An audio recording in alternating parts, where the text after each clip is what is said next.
between Old Dominion and Georgia. It was a classic confrontation, but behind the efforts of Medina Dixon, Old DU dominated the boards and gave Coach Mary Ann Stanley a 70-65 victory over the stunned Lady Bulldogs of Georgia. In 1985, the Lady Monarchs of Old DU were the nation's top team.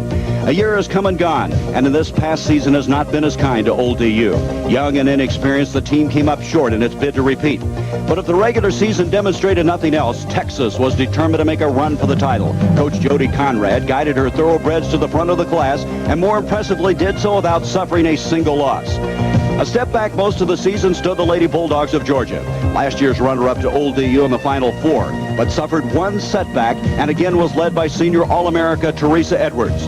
This past season also witnessed some personal highlights, such as the final campaign of women's basketball's #1 star, the great Cheryl Miller, and the overall excellence each week of another senior, Wanda Ford of Drake. She would lead the nation in scoring and rebounding. The dream for each team that started in November was the same, to reach Lexington, Kentucky, the site of the Final Four in March. But the road is not easy, and though 40 teams were selected to compete in this year's tournament, only 4 found their journey to the Bluegrass Country successful. In the East Regional, held at the Palestra in Philadelphia, Western Kentucky met Rutgers in the finals. Western, who had reached the finals a year ago, desperately wanted to return to their native state triumphant. Led by Lily Mason, Western dominated inside, frustrating Coach Teresa Grintz's hopes and sending All-America Sue Wicks home in frustration. The Mid-East Regional would be played on the campus of the University of Iowa and would present the tournament's most stunning upset. Tennessee met SEC rival Georgia in the semifinal and controlled the boards throughout. Georgia coach Andy Landers watched his dream of a national title go up in smoke as the Lady Vols of Tennessee beat #2 ranked Georgia and earned a trip to Lexington. The Midwest Regional was held in Austin, Texas, where the Lady Longhorns were determined to show why they were the nation's best. All-America point guard Cammie Etheridge dazzled Oklahoma in the semis. But Texas would run into an inspired Ole Miss team led by their fine center Jennifer Gillum.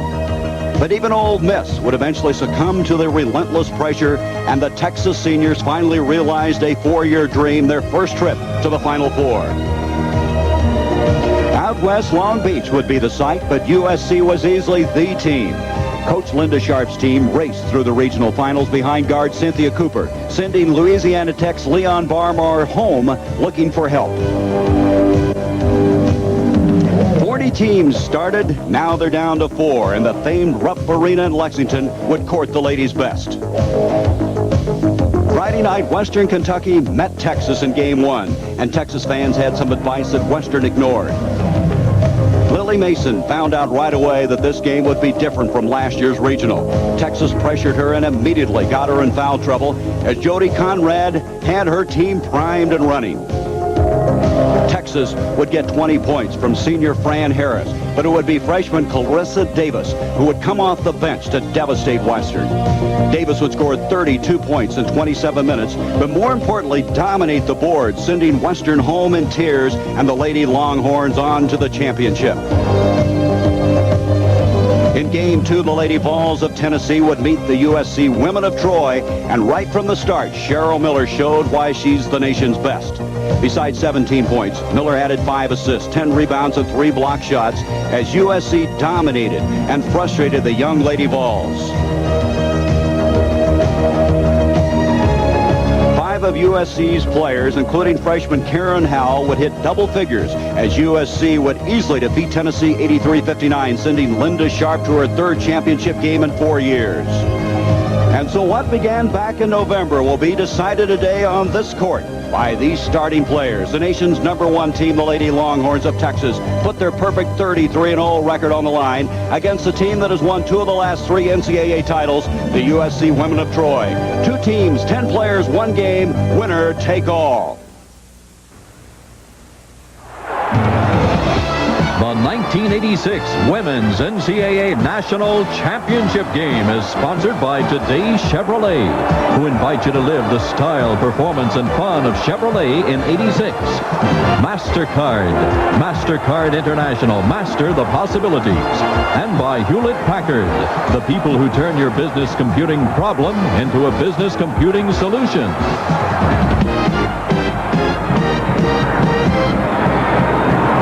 Welcome to Rupp Arena, Lexington, Kentucky, for the championship game in women's basketball. The women of Troy, USC, going against the Lady Longhorns of Texas, and you're looking at the premier player in women's basketball, Cheryl Miller. She's carried the banner of the sport for 4 years, a 4-time All-American, today in her final appearance, seeking her 3rd NCAA title in 4 years. Her opponents, the Texas Lady Longhorns, the #1 ranked team from the beginning of the season.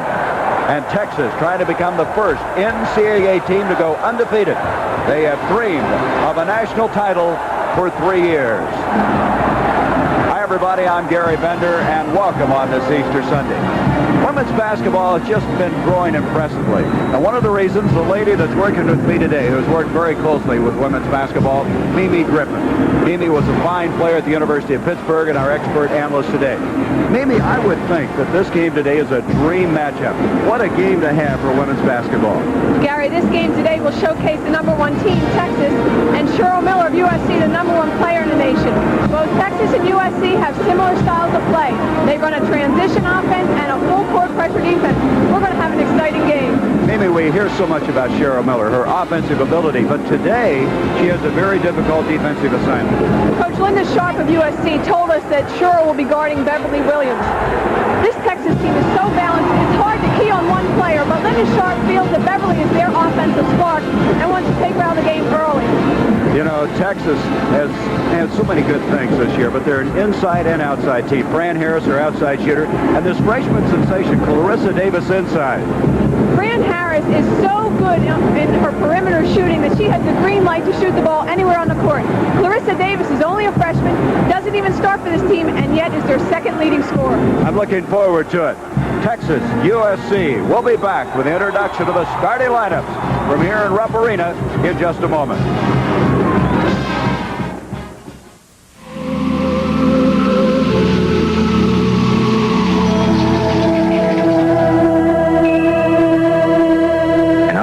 Can happen anytime. When you work for Hewlett-Packard, you don't just sell business computing systems, you solve problems. So when you have an idea, you do something about it. You never stop asking, what if? You know that electronic mail project for the bank? What if we used HP Message? You know, I love everything about this car. New Chevy Nova. It's a lot more than you'd expect for the price. It's a darn good car for the money. Well, you sold me. And I really like the way it's built. Oh, it really moves. 95% of Chevy Nova owners would recommend their new Nova to a friend. There's so much room. I thought you'd like it. And it doesn't cost much to keep it filled either. New Nova. It's a lot more than you'd expect for the price. Drive today, Chevy. Live today, Chevy. Nova. Working hands, helping hands, hands that got to boogie along. At McDonald's, our hands are busy too. Busy making the biscuits for you. McDonald's buttermilk biscuit sandwiches, sizzling sausage or bacon, a fresh egg, and melted cheese. They're taking breakfast by the hand all over the land. It's a good time for the great taste of McDonald's. Fresh baked biscuits, our way of lending a hand. For the national title, USC and Texas. The coach of USC is Linda Sharp. In her 9th year, she's won 2 national titles, that in '83 and '84. She played at Fullerton State, and she said that we're not expected to win today, and she feels as an end result, her women of Troy have an added edge. Her opponent for Texas, her counterpart, is Jody Conrad, the National Coach of the Year, the winningest female coach in America. She's had 7 30-win seasons, including this year of 33-0. She grew up in Goldthwaite, Texas, a population of 1,783. And now we're ready for the introduction of our teams. The PA announcer is Jim Engel. National championship game between the University of Southern California Women of Troy and the University of Texas Lady Longhorns. Now let's meet today's starting lineups. At forward for the University of Southern California, a 6-foot sophomore from Santa Barbara, California, number 23, Holly Ford.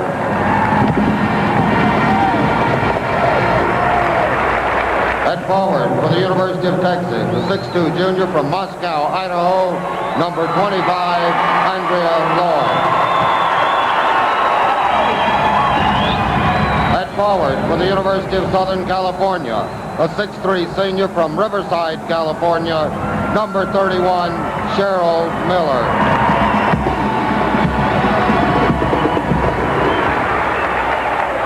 At forward for the University of Texas, a 6-foot senior from Dallas, Texas, number 20, Fran Harris.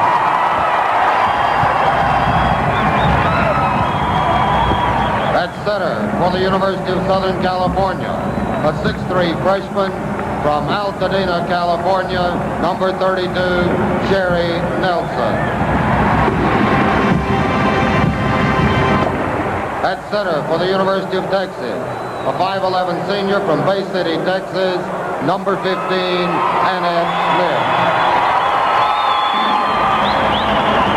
At guard for the University of Southern California, a 5'9 senior from Los Angeles, California, number 44, Cynthia Cooper. At guard for the University of Texas, a 5'8 sophomore from Del Valle, Texas, number 10, Beverly Williams.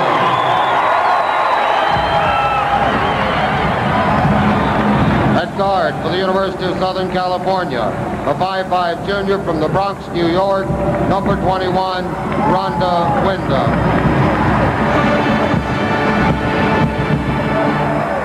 At guard for the University of Texas, a 5'5 senior from Lubbock, Texas, number 33, Cammie Etheridge.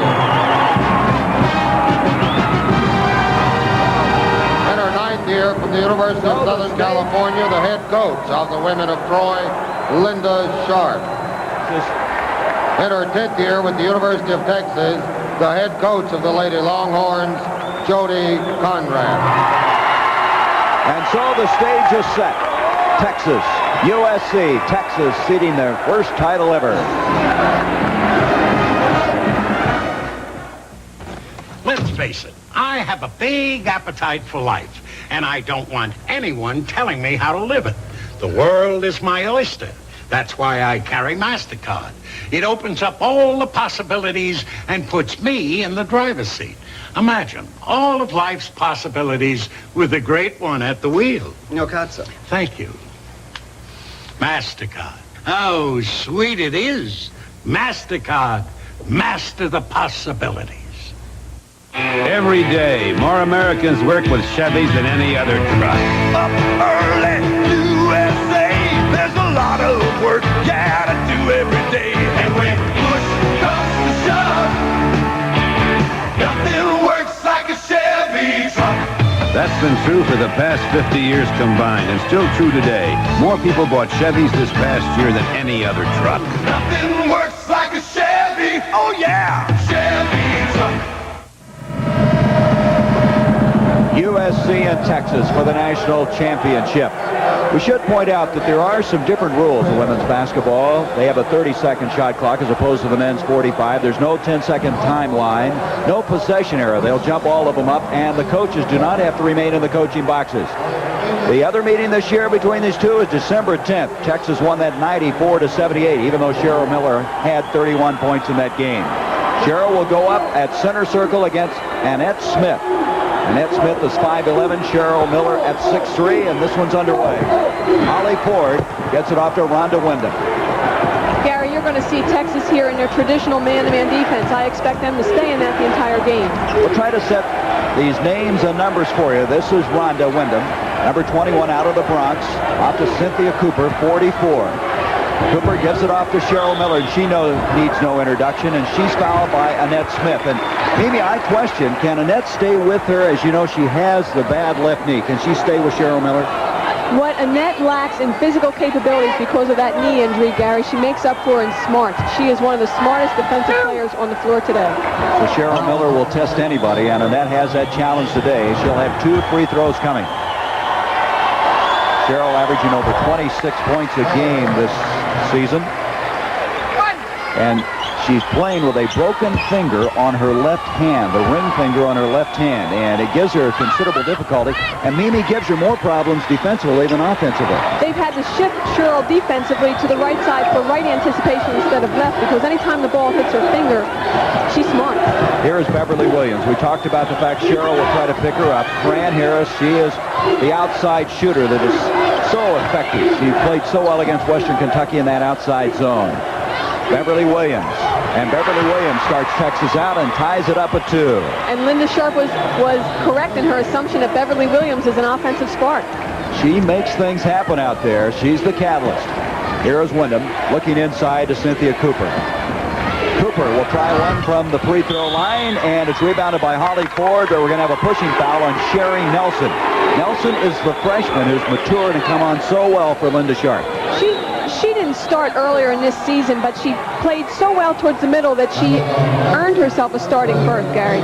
Here you can see the shot go up. Positioning was bad in that case. She should not have gone after that rebound and drew the foul instead. Jody Conrad told us that the boards are so important in this game, and they started out doing a good job on the defensive boards there. Here's Annette Smith. She'll kick it off to Harris, and Harris deadly from outside misses that. Annette Smith, and a fine spinning move by the senior at 5'11". Gary, look how quick she is. That's the thing. She's 5'11", but she can play center because of the quickness. She's considered to be the best little center in women's basketball. Here is Wyndham at the other end. Andrea Lloyd tips it out to Beverly Williams. Williams is just a sophomore out of the Valley, Texas, a suburb of Dallas, and you're going to hear a lot about her in the next 2 years. Andrea Lloyd has been playing with a bad knee. She's going to have arthroscopic surgery after the season is over. And it's tipped out of bounds, and Texas will reload at the 18-18 mark. 4-2, Texas with the lead. USC is in their man-to-man defense. The last time they played, they started out in a zone, and it was not very effective. Linda Sharp, many people feel she may be the next Olympic coach in 1988. Here is Fran Harris. Harris out of Dallas, moving inside, and the 6-foot senior who averaged 13.5 points a game has given Texas a 4-point lead. The seniors for this Texas squad were relatively quiet Friday night, but I guarantee you tonight they're going to have a great game. Cheryl Miller gets it inside to Sherry Nelson, stripped momentarily by Harris, and Nelson with a flat shot, and here comes Cammie Etheridge. She is so creative in the open floor. She's the point guard extraordinaire. Here is Fran Harris. You can't leave her open like that. And this is what Texas does so well. They put pressure on you offensively as well as defensively. They'll push the ball up every time. Texas has jumped to a 6-point lead. Cynthia Cooper brings it down. I get the feeling USC is really forcing some things. They're not very patient offensively. Etheridge jumping out on Wyndham. She's only 5'5" from the Bronx. Here's Cynthia Cooper, and her drive. The basket will count, and she is fouled. So Cooper cuts it to 4 and has a chance for a 3-point play. That was a key move by Cynthia Cooper, because not only was it a basket, but it also gives USC a chance to settle themselves down. Texas has had a fast start here. You can see Cynthia's good move, and she draws the foul as well. Maybe this will give her USC teammates a chance to catch their breath and regroup. And so the foul sends Cooper to the line. Foul going against Beverly Williams, her first. Cynthia Cooper was out of basketball because of personal reasons. She had to help her family financially. She's come back this season, has been so integral in the success of the women of Troy. She goes for the steal there. She grew up in the Watts area, went to Locke High School in Los Angeles. 8-5, Texas. Here's Cammie. She is so much fun to watch outside. She is the leader of this team. Make no mistake about it. She will not score that much, but she will create the opportunities for her teammates. Andrea Lloyd, an outstanding rebounder. In it goes to Harris again. Cheryl Miller on her now, and Harris is not intimidated at all. She already has 6 points. This is a great sign for the Texas team. They are attacking them early on the inside. They want to establish that inside game right off the start. Well, you said this would be full court up and down, and it has been that. Fast-paced ball game. Here's Cheryl Miller using a pick by Holly Ford. Can't get it, gets her own rebound, and loses it. Annette Smith has got it. Out it comes to Cammie Etheridge. And it goes to Harris, and it's going to be touched last by Cynthia Cooper. It'll be Texas's basketball. Let's look now. Early, USC having difficulty, 1 of 5. Again, though, I just don't feel like they've settled down in this game yet. No, they haven't, Gary. The nerves on the USC team are definitely evident by that shooting percentage. Texas, on the other hand, They're making shots like that. They're not nervous at all. Boy, Beverly Williams is some talent as she drives inside. She has 4 points, 12-5. Texas at the 16-17 mark of this first half. Wyndham, they call her the E.F. Hutton on the team. When she talks, everybody stops and listens. He's not very big at 5'5", but she has great personality. Conrad was indicating 3 seconds in the lane. She wanted that call, and we're going to have a foul on Andrea Lloyd, the junior out of Moscow, Idaho. Andrea Lloyd is going to be a key to this game tonight. She was a key in their previous meeting, Gary. She has not been playing well because her timing is off with that knee injury. But this is the last game of the season. I don't think she's going to let that knee bother her at all. Texas has great depth. We'll see a lot of players before this game is over. Up it comes to Cooper. Cooper with Williams in front of her, but Cynthia Cooper hits it, and it's 12-7 now Texas. I would think it would be tough to pressure Texas with Etheridge handling the ball. She gives it off now to Andrea Lloyd. It's not just Etheridge. Every player on this team can handle the ball, and that's what makes them so effective, breaking any kind of pressure that is put on them. Beverly Williams on the other end of the court. She plays so well defensively. Here is Lloyd. Beautiful pass inside, and a change shot that time by Harris, and a foul is spotted inside. We've had some very creative efforts by Harris and Williams as they ducked inside. Let's look at it again. Their inside game is so important to them, and you can see here why. Fran Harris cuts across the key, goes right up, is not intimidated by any action that's coming at her, and the offensive boards, they are just doing a very fine job right now. That foul was on Sherry Nelson, by the way. Her second as Annette Smith misses. Here comes Cooper. Cooper ducking inside, follows her own shot. Beautiful second effort by Cynthia Cooper. Pac West. She's had 26 points on 2 different occasions. And Cynthia Cooper has 7 of USC's 9 points as they trail 12-9. Cheryl Miller thus far hasn't really acquitted herself in this game. One of the things that'll be careful to watch as we go on into the game. Let's see how many of USC players contribute. They need everyone in there. Cheryl that time made them change the shot and comes down to the rebound.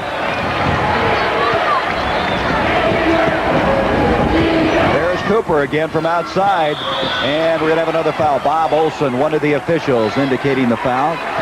Linda Sharp's team got off very shaky, but she didn't seem to be all that concerned. Maybe she knows the personality of her team. When you have a transition team, Gary, a spark is all you need to get yourself going, and when that spark occurs, then they can come back from a deficit like they were.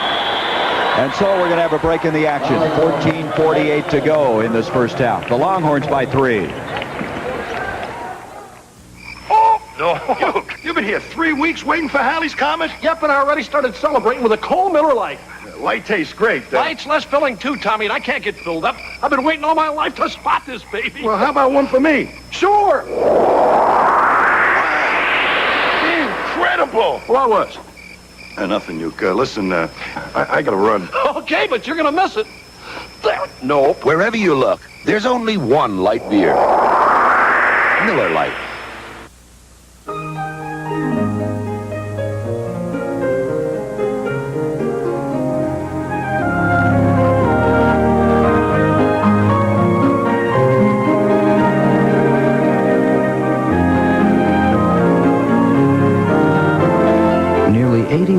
People have the security of healthcare coverage when and where they need it. They couldn't picture their lives without it. Could you?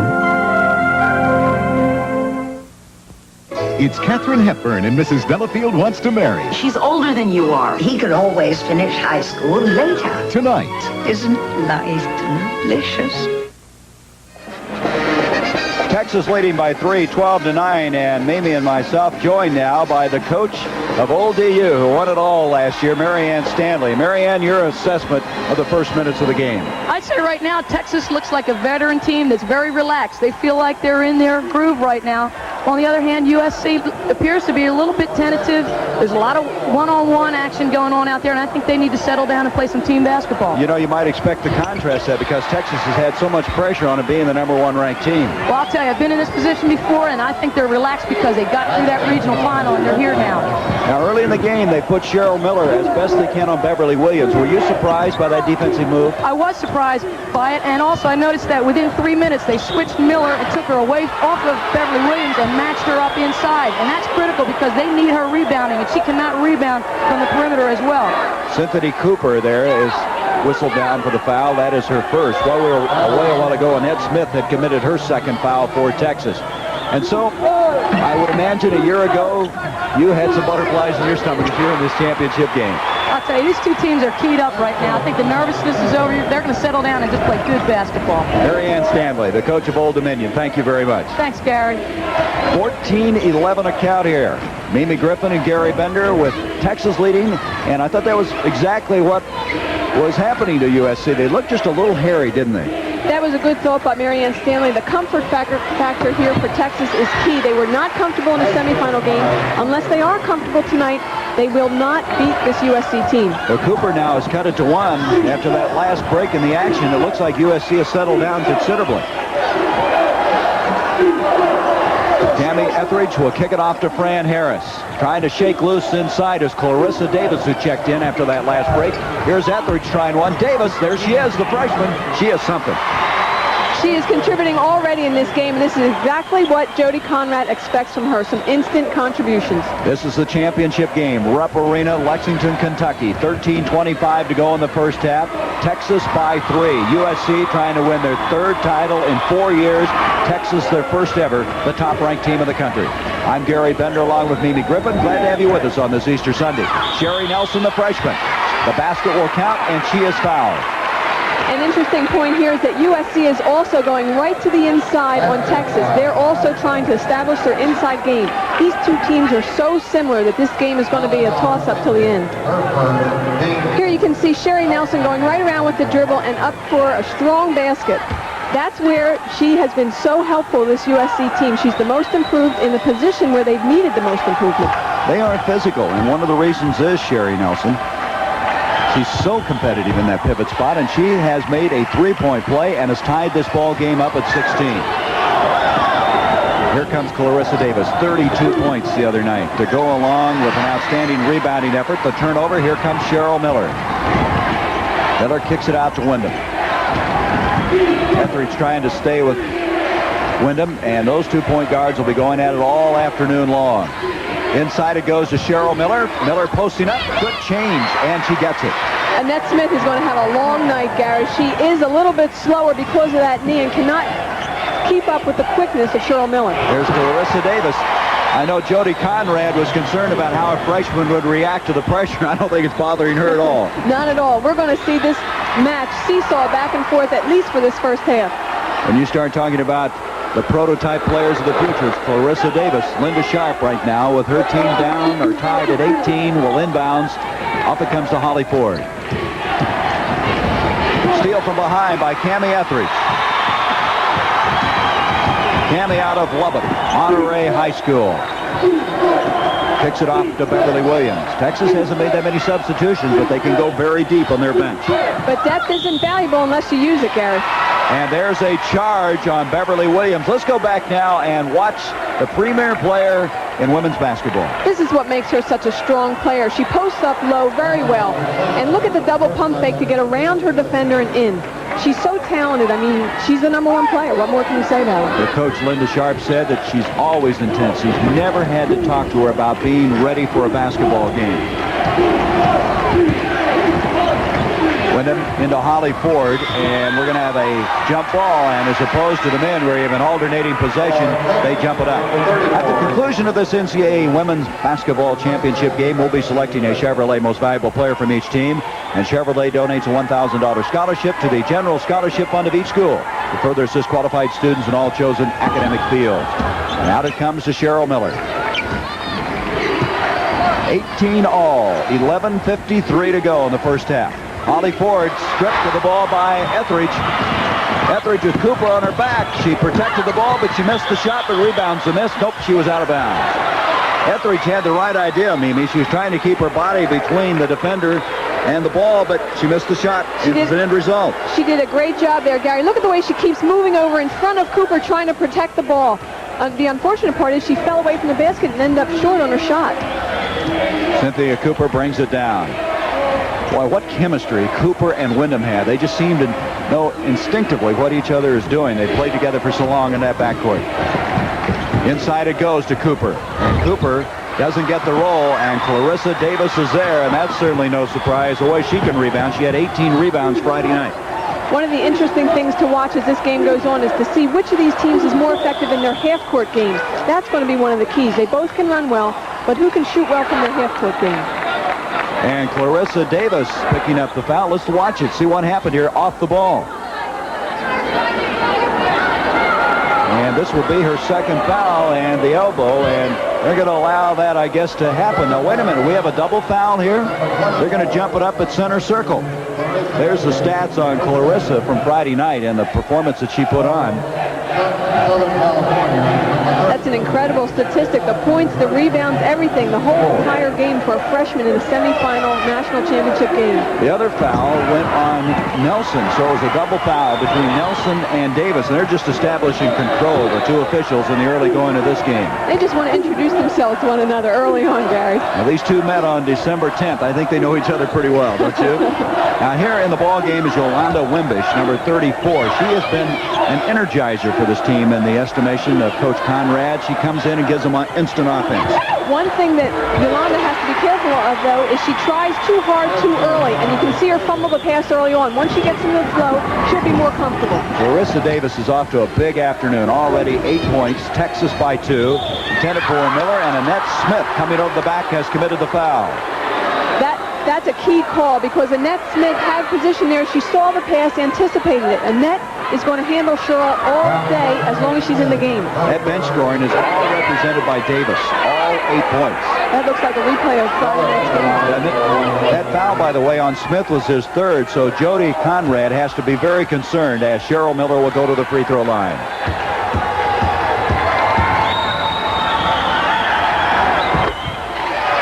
There is Miller able to connect. Jody is very upset about the way this game is being called. I think it started Friday night. There were a lot of real inconsistency, especially on the charging call. That's true. And right now, I think they're calling it awfully close for a championship game. They're normally told to let these players play. And if there's no harm, no fouling. And I think they're calling it close right now. Well, let me tell you, it's a problem not peculiar to women. We've seen this in the men's division as well. It's 20 apiece as Wyndham bats it out of bounds, and Texas now will move it in. And speaking of men's basketball, of course, the championship game Monday night, Duke against Louisville. Into the ball game now is Gay Hemphill, number 22, a senior out of Plainview, Texas, playing with a specially designed back brace. She's had a lot of difficulty with her back. And over the back is Fran Harris. She tips it out, and USC will have it. There is Gay Hemphill. She came in Friday night, had 2 excellent early baskets. But that brace, I guess as she falls down, she has a tough time getting up off the floor. She does. She hurt that about mid-season and sat out quite a few games, but is back, and as you called her, an energizer for this team. She gets instant offense for them.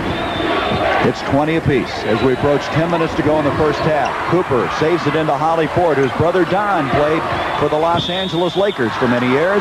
And Cheryl Miller is fouled again, and Jody is concerned about the foul difficulty. Committing that foul is Gay Hemphill, who had just checked into the ball game. So all of a sudden now you see Texas is going to have to use that depth. Their foul difficulty is starting to mount. They are going to have to use the depth, and you can see here that she really did anticipate the pass well. The thing is that they're going to have to both front and play behind Cheryl Miller because she's just that good. Right now, denying her is not working. Let's try putting 2 players on her instead of just 1. So Cheryl Miller able to connect from the free throw line this year, shooting 73%. She's over 3,000 points in her career. Let's watch her now off the ball. Look how physical she is. Look at the pushing that goes on. That's the kind of abuse she's taken all season. It's a wonder she can walk in this game. Well, she had 4 stitches over her eye, a concussion, a sprained neck, and now a broken finger. I don't think there's any part of her that hasn't been beaten up at one time. And Jody Conrad is really working on the officials. Their team is getting into some foul difficulty, now trailing by 2. Etheridge, the point guard, against Wyndham. USC is still in that pressure man-to-man defense, which has been very effective for them. Here is Hemphill, and she shuffled her feet. She walked to the ball. That basket will not count. Gary, you've noticed a definite shift in momentum here. Texas is making some slight mental errors, and USC has picked up the ball and run with it. And so after a shaky beginning, USC now has taken a 2-point lead. Bosses don't believe there's a difference between memory writers from Xerox and typewriters from you-know-who. Ha! Bosses, begin. Both correct errors and center automatically, but memory writers have bold-faced, automatic table setup, and outstanding touch and feel. They're also quiet and much easier to learn and use. So, perfect documents are a snap. Take a long lunch. For perfect documents every time. Call Team Xerox. This is today's Chevrolet Camaro. Saturday night, USA, heartbeat moving down to play. Camaro's waiting for you. Lead me, V8 Chevrolet. Big night history, go our way. Street Camaro new. Saturday night, USA, streets and highway Chevrolet. Drive today, Chevy. Live today, Chevy. Camaro.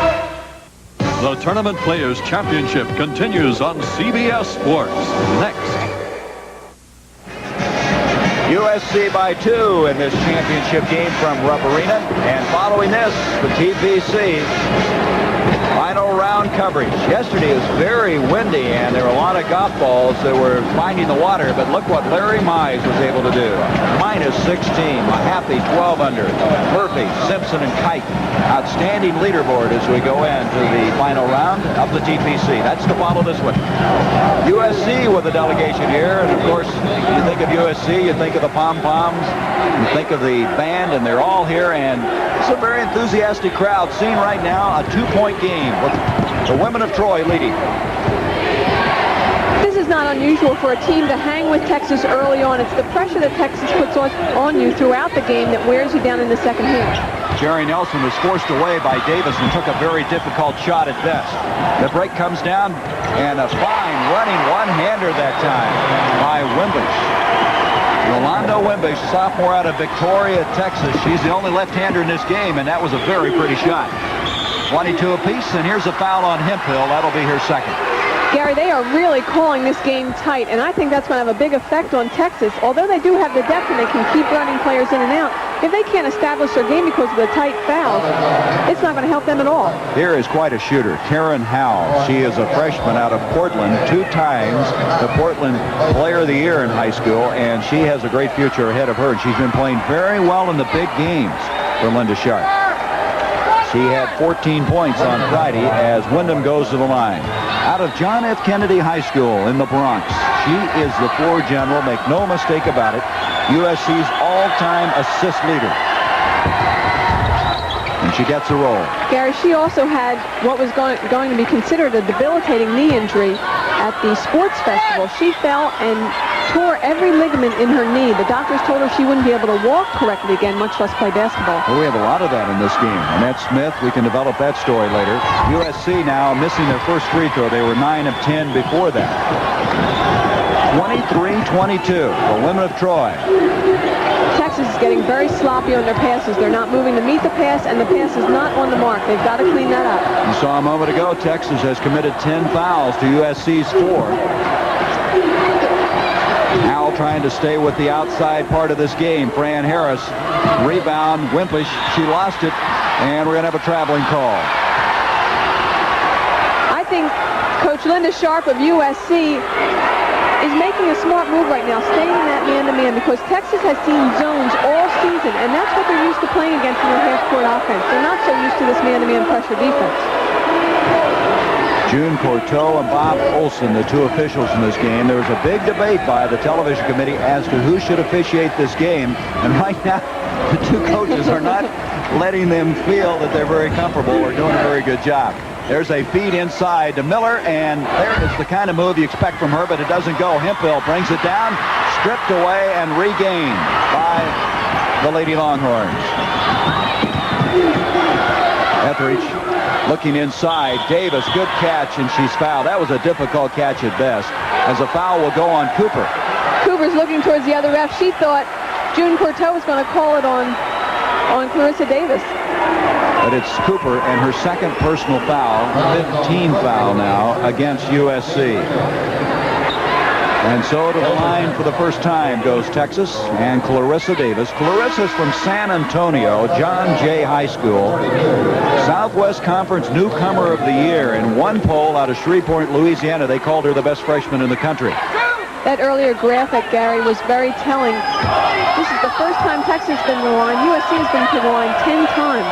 The calls definitely aren't going Texas's way right now. But as you said, Texas probably can hang in there better than USC because of their depth. Davis now with 9 points, 4 rebounds. An interesting statistic also is that 9 of their 23 points, USC's, have been from the line. 23 all at the 8:16 mark of this first half. Tipped up by Wimbish, but Holly Ford comes up with it.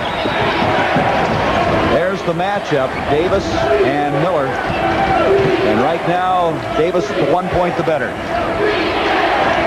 Larissa Davis and Cheryl Miller, a senior and a freshman. Here's Holly Ford. She's kind of the secret weapon in the estimation of Linda Sharp. She's an excellent perimeter shooter. We've got a technical foul coming up. And it's going to go, I believe, on Jody Conrad. We told you she was working the officials, and she stepped across that line, and all of a sudden she's got the technical. The National Coach of the Year, the winningest female coach in America, and she picks up the tee. Cheryl Miller will shoot the free throw. She is still after June Courteau as Miller hits it. Now, in women's basketball, you only have 1 technical free throw as opposed to 2 in the men's. Jody's getting her money's worth on this technical. Gary, I think Jody Conrad probably did that on purpose. She needs to fire her team up, but she also wants to work these officials and make them start calling it her way later on in the game. Right now, it's going USC's way. They lead by 3. Cheryl Miller trying to take Hemphill into the pick, and she did. Rebound, Clarissa Davis. Is she something? You keep forgetting she's a freshman. She's 6'1". And there's a steal attempt by Cheryl Miller. That's what Miller will do, is she'll play both ends of the floor. Some of your superstars, you got to convince them to play defense, not Cheryl. No, Cheryl is so intense on both ends, and she's so physically talented, she has no limitations on either end. It comes into Davis. This is for the national title. USC seeking the 3rd in 4 years of a 3-point lead over top-ranked Texas. Hemphill. Get it in that low. It's pretty hard to stop her. She has a great turnaround move, just as we saw there. She gets instant offense for them, and Jody says on a lot of jump shots, on missed shots and putbacks. Howell turned the ball over, and Wimpish hits at instant offense now of 4 points by Wimpish. She's hit 2 leaning left-handers. And all of a sudden, Texas has a 1-point lead. Holly Ford to Wyndham, and she'll bring it out. Smart move by Rhonda Wyndham. She realized she had a player on her. Let's bring the rest of her players down and set up our half-court offense. The Trojans of USC winning it in 83-84. And it goes to Sherry Nelson. Good inside move. She spun around Davis very effectively. One thing I was surprised to see there, she normally doesn't go left because her left hand is not that strong, but that was a good move. Nelson with 5 and Davis at the other end. Nelson rips it down. The 2 freshmen going after each other now. You can see Texas getting the better of the bench scoring, obviously, and most of that is Davis. Here's Nelson, and Nelson had it stripped away as Fran Harris reached in. It'll be USC's basketball. That was an example of their great help defense, Texas's great help defense. Fran Harris came from the weak side and slapped that away from Nelson. Substitutions, Andrea Lloyd coming back in. Beverly Williams is checking in. And for the first time, Kara Pretty, a 6'2 senior out of Kirtland, New Mexico, number 44 in the game. And she is very tough defensively. She is their defensive specialist. She's in there to stop Sherry Nelson. She's had a couple good baskets for them. Jody Conrad does not want her getting any more. Tried to skip pass across that defense, and USC fortunately will get it back. There is Pretty, the one you were just talking about. She came in the other night, and she's just a banger inside. She is really tough. Now, this is what we were talking about earlier. She's got to deny. Kara Pretty has to deny Sherry Nelson the ball, and that's what she did there. Out of Kirtland, New Mexico, as now Etheridge will kick it into Andrea Lloyd, and Miller trying to get the charge on Andrea Lloyd. She's taking acting classes, and you can see right there they're paying off. Well, she's from Los Angeles. What do you expect? Nice move that time by Harris. And Fran Harris has 8 points, and Texas has a 1-point lead. The rebounding, Texas with the advantage, and that's something that Jody Conrad talked about as key. She said we've had to improve our rebounding this year, and they have. As an end result, they're 33-0. Whoever is on Miller at this point has one thing in mind. They want to keep her off the offensive board. They're not going to go after rebound themselves. They're going to keep her from getting the rebound. And on her now is Andrea Lloyd, and away from the ball is a foul, and it's going to go on Fran Harris. There is Lloyd. Lloyd, with a bad knee and all, had to have that knee drained on Tuesday. She has been, in the estimation of Jody Conrad, really the best all-around player. She's so versatile. She can do so much. And now she's trying to wear Cheryl Miller down a little bit. Gary, I think she looks more fluid in this afternoon's game than we saw her Friday night. She just didn't get into the game flow. But this afternoon she is. She went to Moscow, Idaho to school, but her parents now live in Sitka, Alaska. So long way from home. It's a long ways from home. Karen Howell at the line. And Bob Olson spots a foul. A pushing off foul is going to go against Pretty of Texas. And I got to tell you, they are calling them close. And Jody, who got a technical earlier, may get another one if this continues. She's looking for answers. This is a case where depth doesn't help you at all, Gary, because if the referee's going to call it this close, it doesn't matter who's in there. So Pretty committing the personal foul. That's her first personal foul as Miller will go to the line. Well, this USC team, they like to play physical. I think they bring some of that out on you. They seemingly retaliate very well. And when you have intense people like Cheryl Miller on your team, you can't play it any other way as she gets a roll. First woman basketball player ever nominated for the Sullivan Award. Cheryl Miller out of Riverside Poly. And, of course, her brother Reggie Miller playing at UCLA. Quite a family, don't they? I think it would be easier to talk about the awards or recognition she hasn't accomplished than the one she has. It's been something. 30-29. Miller in this game is 9 of 9 from the free throw line. You said it earlier, USC really staying in this with the free throw shooting. Here's Lloyd trying to retrieve it, and she doesn't get the roll. Pretty follows. She's got the basket, and she's fouled, and Cheryl Miller has committed the foul. Look at the emotion on Cara Pretty's face. She's not in there as an offensive threat, Gary. She's in there as a defensive threat. If she can spark this team offensively, that's a bonus for Texas and something they need right now. So the second foul on Cheryl Miller as Pretty will go to the line with a chance for a three-point play. You saw in that replay just how physical she is on the offensive boards. And she gets a three-point play, and Texas gets a two-point advantage. Fast-paced game, baseline to baseline, as expected. The two teams that everybody thought might be here playing in this championship game, they felt it was a dream matchup. Into the game now is Paula Pyers, a sophomore out of Tucson, number 13, coming in and giving him some relief in the backcourt. She is not as experienced as Rhonda Wyndham, and this might be a chance for Texas to really pressure them and cause some turnovers.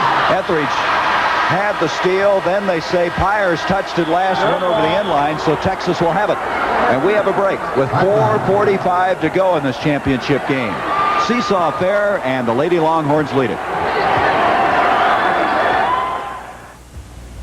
The new 1986 Cadillac Cimarron. There really are two ways to look at it. Some people like it for all the luxury they get. Standard, push-button air, tilt wheel, cruise, power just about everything. Or it's available with more pizzazz, even more power. Either way, 1986 Cimarron people have one thing in common. Best of all, it's a Cadillac. Well, maybe two things in common. Delta flies to the heart of Europe. London. Why, hello, Delta. Paris. Bonjour, Delta. Frankfurt, Munich, and Stuttgart. Guten Tag, Delta. And Shannon, Ireland. 100,000 welcomes, Delta. 6 gateways to all of the heritage, tradition, and pride of Europe. All as close as a Delta jet. Europe. Delta gets you there. 32-30, Texas, who has scored 12 of those 30, I should say USC has scored 12 of those 30 points from the free throw line. And this is the home of championship basketball tomorrow night. Louisville, Duke from Reunion Arena. LSU starting out with John Williams playing so effectively, had an 8-point lead at halftime, and Dale Brown thought maybe Cinderella was going to continue. But then you saw that stuff by Purvis Ellison, and into the championship game goes Denny Crum, who won it all in 1980. So don't forget, Monday night from Reunion Arena. Duke, Louisville for the national championship. And the women's national title being decided right now with 4:39 to go in this first half. Beverly Williams on a spin move and a beautiful shot, and it's a 4-point lead for Texas. Gary, there's that offensive spark we spoke about at the beginning of the game. Beverly Williams came in right from that timeout without any hesitation. Spin dribble move and right to the basket. See, Wyndham is back in. They had Pyers in there very briefly, but Wyndham comes back in after that timeout. Inside it goes to Cynthia Cooper, and rebounded Nelson, and Nelson doesn't get it either. And another foul, and it's going to go against USC. Gary, right now I think what USC has got to start concentrating on is better half-court offense. Their points have come from the foul line and a little bit of half-court offense and some transition, whereas Texas, the majority of their points, I believe they only have 2 from the line. Their transition game's working, their half-court game is working, which is going to be very important come the second half. Well, Sherry Nelson committed her 3rd foul, so you see into the ball game for the first time Jemiah Bond, a senior out of Chicago. As we mentioned, Texas with 2 points from the line. They're 2 of 3. As Pretty will go there with a 1-and-1. So Nelson in foul difficulty for USC. There she is, the freshman. Sitting down. I thought she was playing extremely well, and Linda Sharp obviously doesn't want her sitting alongside her right now. Well, with the foul situation, she can't afford not to have her in the second half. The good thing about Jemiah Bond coming in, she adds some height and good defensive ability. The bad thing is that she's not very good on offense in terms of scoring threat. So USC is going to have to pick up the slack with their other members. Bond is 6'5". At halftime, we'll be taking a look at a team that really started putting women's basketball on the map. Immaculata College, the tradition they established back in the 70s. That will be one of our halftime features. 36-30. Baseline, Pretty comes up with another steal. And Kara Pretty's doing exactly what Jody Conrad wants her to do. Give them a defensive lift in this game. Inside, Wimpish, and it's going to be a charge on Wimpish as the fouls continue to mount up. Miller drawing the foul. It'll be the first on Wimpish. Let's look at it again. Here's Andy Lloyd coming down, dishing off, and Wimpish does push right off there. She just needed to drive the baseline without that extra arm power. 36-30 Texas. 3.5 minutes to go in the first half.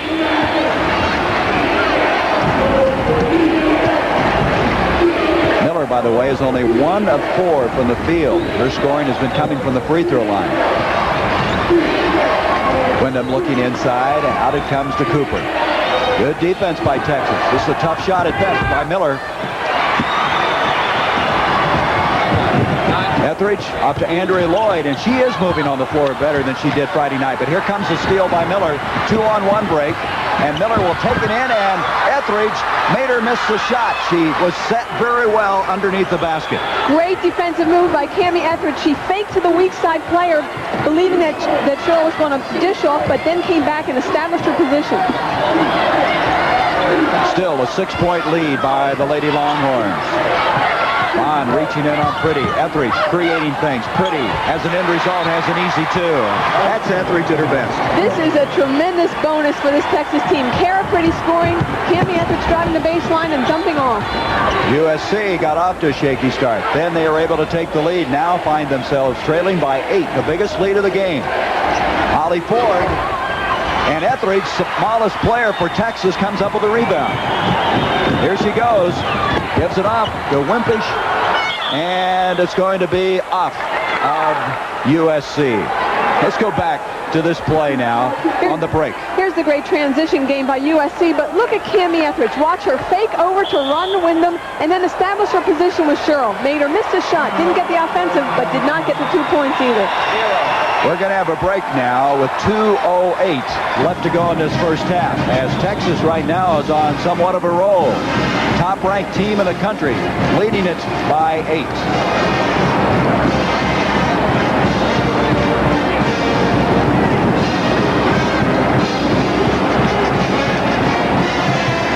USC asking for the timeout.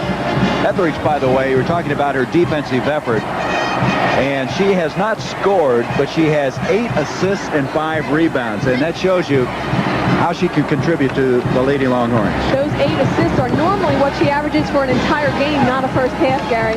I think what's happening right now is USC's shot selection is very poor. They're not taking shots they want to take. This offense is designed for one-on-one movement, but they're trying to shoot over the defense too much. Be a little more creative, open some things up with a penetration dribble or some passing. We talked about the assists of Cammie Etheridge, 8 assists. Here is the last one. Look, you could see her pointing the finger, directing traffic on the floor as she dumps off to Yolanda Wimbish underneath. Yolanda didn't need that dribble. She should have gone right up with the basket, and she could probably have gotten at least a foul on that. I get the feeling it's kind of a rhythm problem for USC.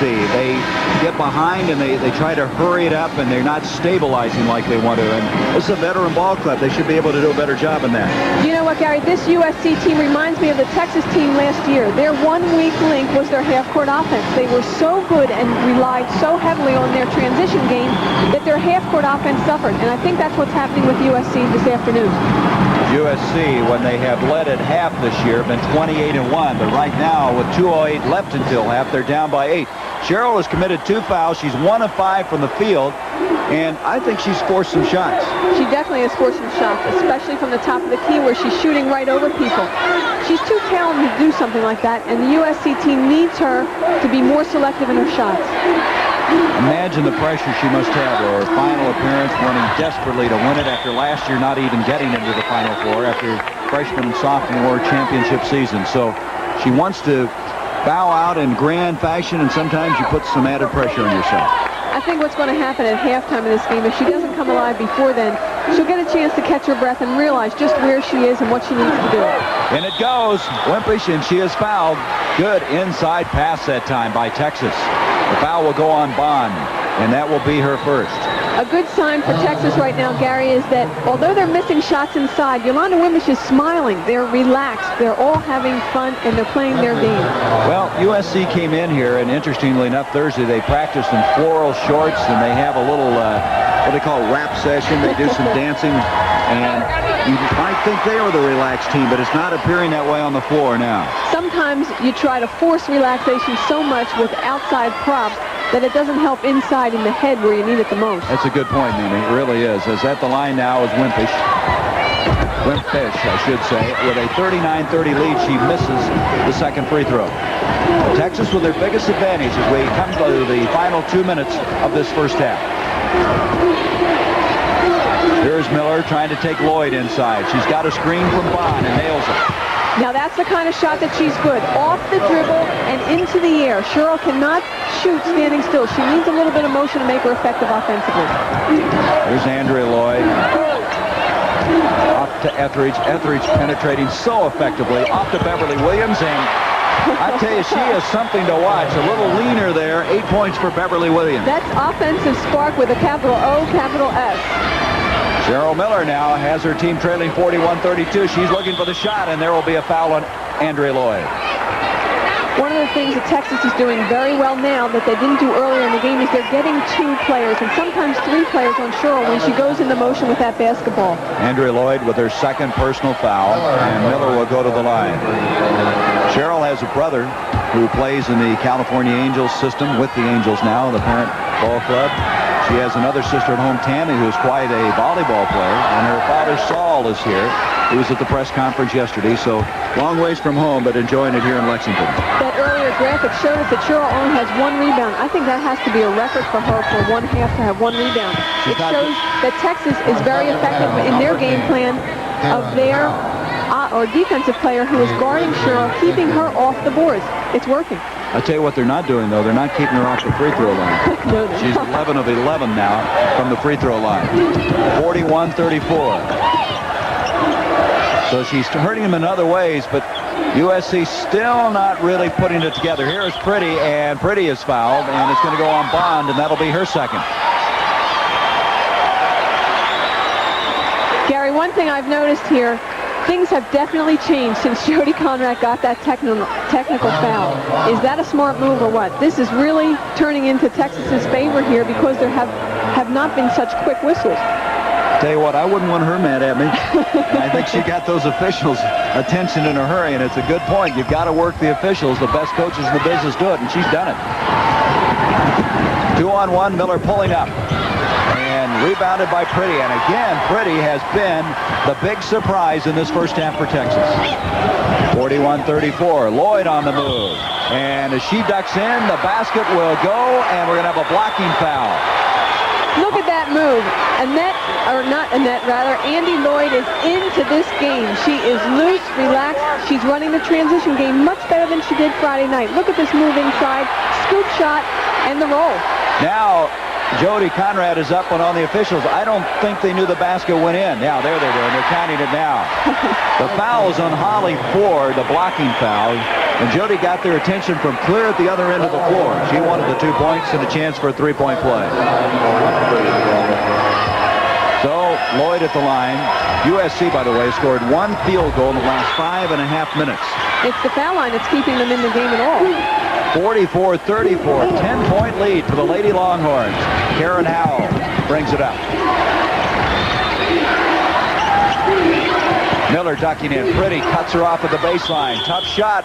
And the foul will go on Pretty as she comes across on Cheryl. But again, Cheryl is not getting any easy shots. 25.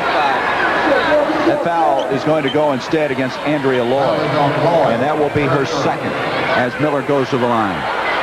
I think the rule of verticality should have come into play there. It seemed to me that Andy Lloyd had her position and Cheryl leaned in, which Cheryl does so well. In most instances, she's able to get the basket as well as the foul shot because of the way she leans.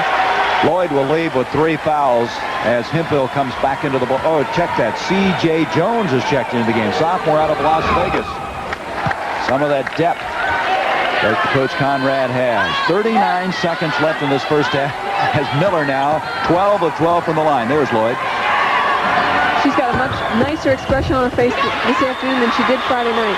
That's the first miss by the girl they call CM. 44-35. You see the time left in the first half. And inside, another foul. Holly Ford reaching around, and that will be her second foul. That was an example of great offensive positioning by a young player. She pinned her defender on her back and had the whole key to operating. At halftime, we'll be looking at some of the outstanding players in women's basketball. Feature on Immaculata College. Very interesting story. I think many people may have forgotten the outstanding school located on the suburbs or the outskirts of Philadelphia. Anyone who's interested in women's basketball, Gary, will not ever forget Immaculata College. Let's go back to this last foul by Holly Ford. Look at the way C.J. pins Holly Ford on her back, and she's got all that room inside the key to operate. An easy shot, and draws the foul as well. C.J. Jones gets 1 of 2 from the line, and Ford comes down with a rebound. 45-35. USC would like to get inside that 10-point deficit before this first half ends. Wyndham taking Etheridge inside. Beautiful play, but she can't get the shot to drop. We're going to have a held ball, and this is going to be a mismatch. Wyndham at 5'5", and Kara Pretty, on the other hand, is listed at 6'2". I can't say enough about Kara Pretty. She has really turned this first half around for Texas when they needed it. She came in with some key rebounds, some key defensive maneuvers, and some key baskets.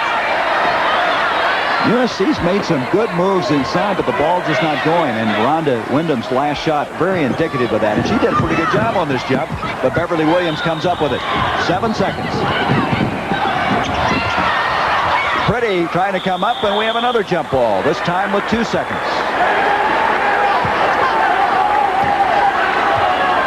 And so the former parade All-American from Kirtland, New Mexico will go up against the best Cheryl Miller. 10-point lead for the Lady Longhorns. Howell with a desperation, partially blocked. And we have come to the close of this first half in this title game. The score at halftime, the Lady Longhorns 45, the Women of Troy 35. CBS Sports coverage of the Women's NCAA Basketball Championship will continue after this message and a word from your local station.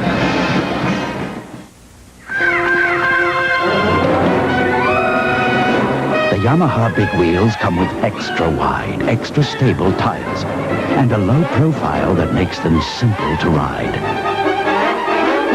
So it's fun and easy to get to places you might not go otherwise. So what took you guys so long? Nothing. The Yamaha big wheels.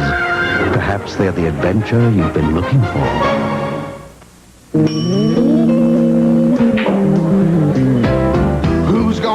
get the silver bullet tonight.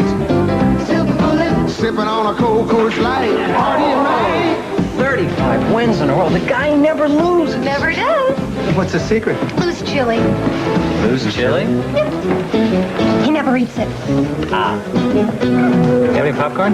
There's no slowing down with the silver bullet tonight. Coors Light beer. Radio Shack understands that a computer purchase is a serious personal and business decision. But what's really important is the company behind the computer. At Radio Shack, when you buy a computer, you buy a company. A company committed to technology, service, and support. We'll be here when you need us. With a telephone hotline, training, education, and excellent service. Tandy Computers, in business, for business. Tandy, clearly superior. Duke, balanced and winner of 21 straight. Louisville, confident and on a roll. The NCAA Basketball Championship tomorrow night on CBS Sports. This is CBS. Install a smoke alarm where you live. Building safety is no accident. This life safety message is brought to you by your local building official and the International Conference of Building Officials. We interrupt this International House of Pancakes commercial with another commercial, one for our new London broil, new golden chicken, new stuffed potato skins, new sautéed fish, and new stir-fried vegetable omelet. It's our new after 4 p.m. dinner menu. And right now, get our 21 shrimp special. 21 golden shrimp with natural cut potatoes and fresh fruit, just $3.99 at your International House of Pancakes. The 1986 Women's NCAA National Championship game is sponsored by Yamaha. We make the difference. Back at halftime with Texas leading at the halfway mark, and we have with us two coaches. Joan Bombasini, who is the head coach of Cal State Fullerton, and Pat Summitt, the head coach of Tennessee. And Pat, she was in the Final Four. Let me have your analysis of the first half. Well, I think the big difference has been on the boards. I think that Texas has done a great job controlling the boards. They've only given Southern Cal one shot. And the other thing, I think the bench. Most people think that Texas might have the best team in the country on the bench, and they do have a great basketball team coming off the bench. Joan, I introduced you wrong. I got your name right. I've been practicing Bombasini all year, but it's Cal State Long Beach. It's down at Cal State Fullerton. What are your thoughts about the first half? Well, I think Cheryl Miller needs to get the ball more, and she needs to be more selfish. She's been so unselfish in the first half, but as Pat said, it's key is rebounding. I also think that they are very stagnant in their half-court offense, and they need to get more movement on offense, and they need to get more point production from other players, especially Sherry Nelson. She's been putting the ball on the floor too much, and I think she needs to be much more involved. Well, Mimi Griffin is the other part of our broadcast team. I'm really surrounded with talent here today. She has some thoughts on some other stars in women's basketball. Shortly, women's basketball will say goodbye to many fine seniors, players who have made an impact on team and fan alike. We'll miss classy Teresa Edwards, the All-American and Olympic gold medalist from Georgia, and Wanda Ford of Drake, and of course the great CM. But new stars will emerge, and here's just a few.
Mercedes-Benz was building sports sedans before there was such a term as sports sedan. Experience pays.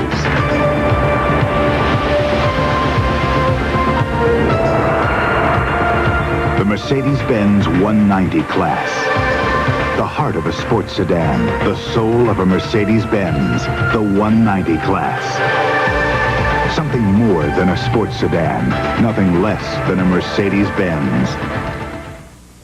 AT&T is in customer satisfaction. Our people helped Pillsbury design a feedback line using AT&T 800 service. Can I freeze the cupcakes?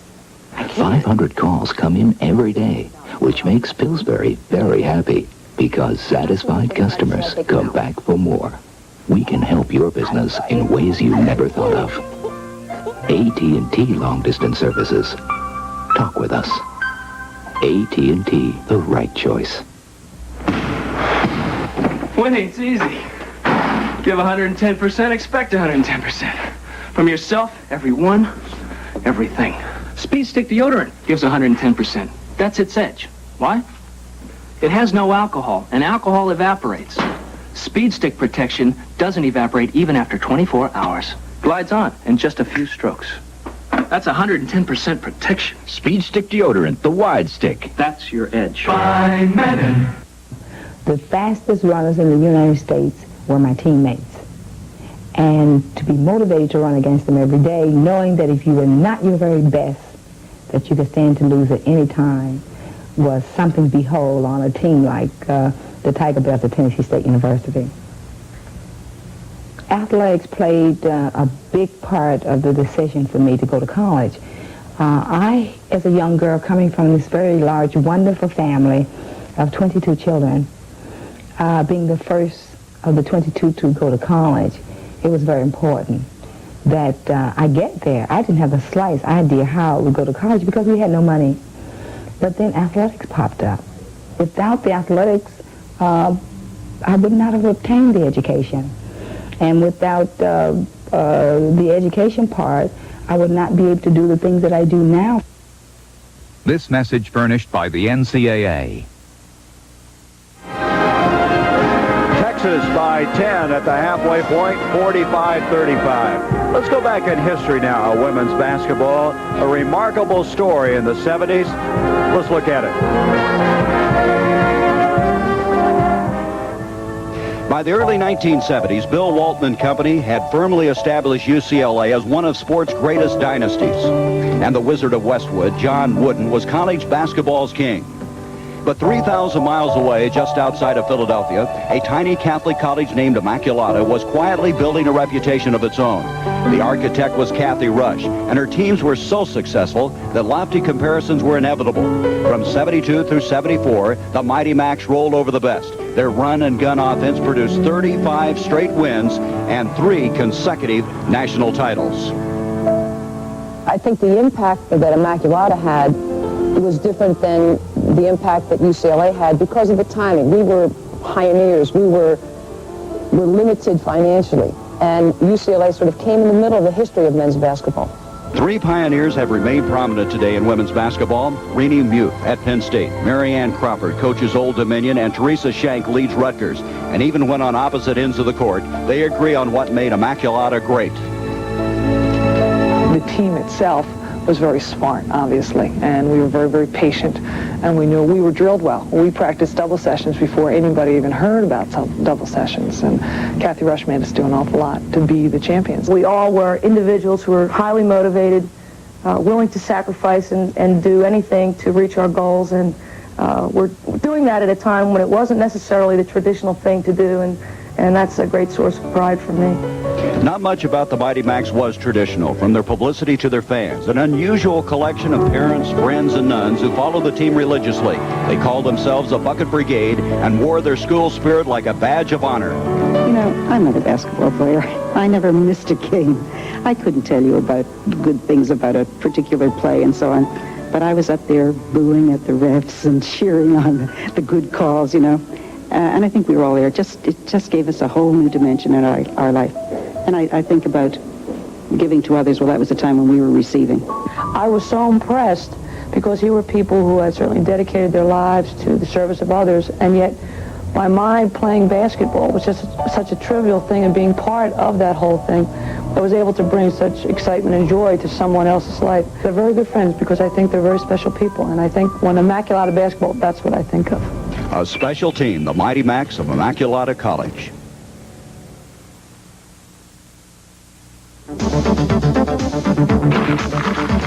Here at Hewlett-Packard, we believe that the best way to solve your business computing problem is to make it our problem. Because we know that whatever system we design for your company, we're going to live with it too. We never stop asking, what if?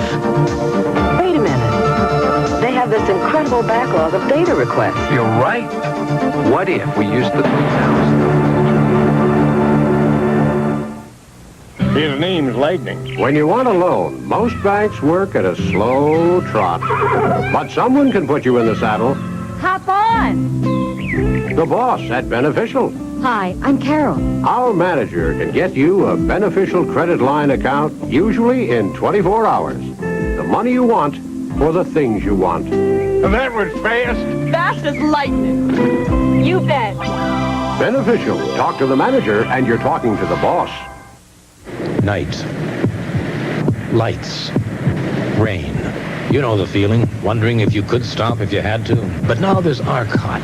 Bridgestone's surprising Arcot S371 radio. A tire that doesn't compromise in mileage or performance or stopping power. There's never been a tire like it. Arcot, patented by Bridgestone, where new ideas take hold. Call 1-800-453-9000. This is a revolutionary advancement in shaving from Gillette Research. The brush. Gillette announces Brush Plus. A shaving concentrate and brush in one. A brush to lift your whiskers with the soothing warmth only a brush can give you. A concentrate with extra softeners and lubricants that are massaged deep into your beard for a shave that is superior. Brush Plus from Gillette for a superior shave. I don't know what I'd do without my teammates and coaches to support me. So often we're pressured by others to do things we really don't want to, like drugs and drinking. I feel fortunate to have friends who back me up when I say no. Sometimes it's not easy to say no, but at all times it's important to say no to drugs and no to irresponsible drinking. With my friends behind me, I've got a lot of good times ahead. You will too, if you can stand up to the pressure. After all, you can't be a hit when you're high. Something to think about from the NCAA. The Lady Longhorns with a 10-point half-point lead, 45-35 over USC. And let's analyze this first half, Mimi Griffin. One thing is very evident, USC not doing a good job in the rebounding department. No, they're not at all. The deficit is 10 rebounds for Texas over USC right now. But rebounding is important because Texas is able to run their transition game off their rebounds. I think one of the big stories is Cheryl Miller. It's always a big story when she plays, and she is really having a difficult time shooting from the field. One of the things I don't understand, Gary, early on they had Cheryl posted low, and it was very effective for them. Now all of a sudden she's playing perimeter basketball. She's taking 15 to 20-foot shots off of picks, and the only reason she has not any points, but one of the main reasons is because of the foul she's able to draw. They need her inside, both scoring-wise and rebounding-wise. I thought Cammie Etheridge had a good first half. Cammie Etheridge had a great first half. One of the surprising statistics that I noticed, she has 5 rebounds. She's one of the leading rebounders in the first half. She has 8 assists, which is her game average. And then the bench of Kara Pretty coming off doing such a good job. CBS Sports coverage of the NCAA Basketball Championship will continue after this message and a word from your local station.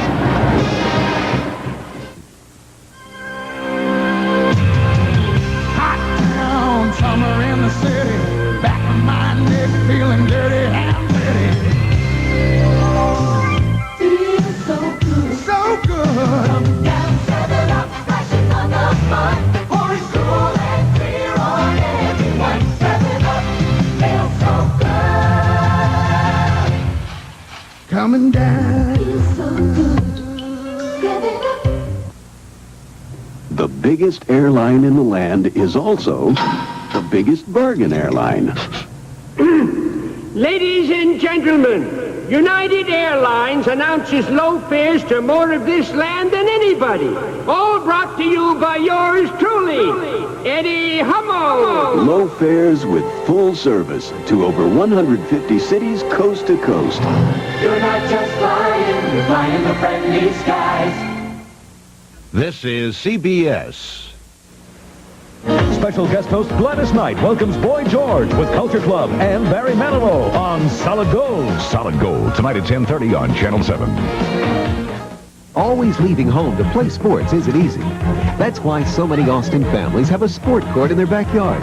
When family and friends gather on a sport court, there are no schedules to juggle, no reservations to make. You'll be having fun and getting the exercise you need right at home in your own backyard. So call Sport Court today and let them build some fun into your home. Basketball, volleyball, paddle tennis, and more. You'll join the lineup for family fun. And everybody gets into the act.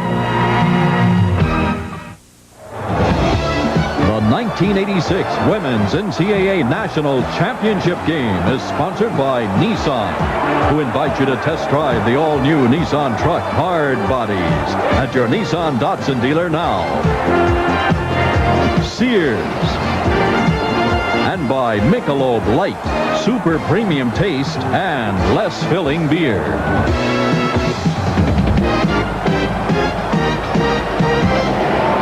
Ready to begin the second half. We talked about one of the trademarks of Texas, their bench. And look at the people involved offensively. Davis leading the way, but Harris and Williams with 8.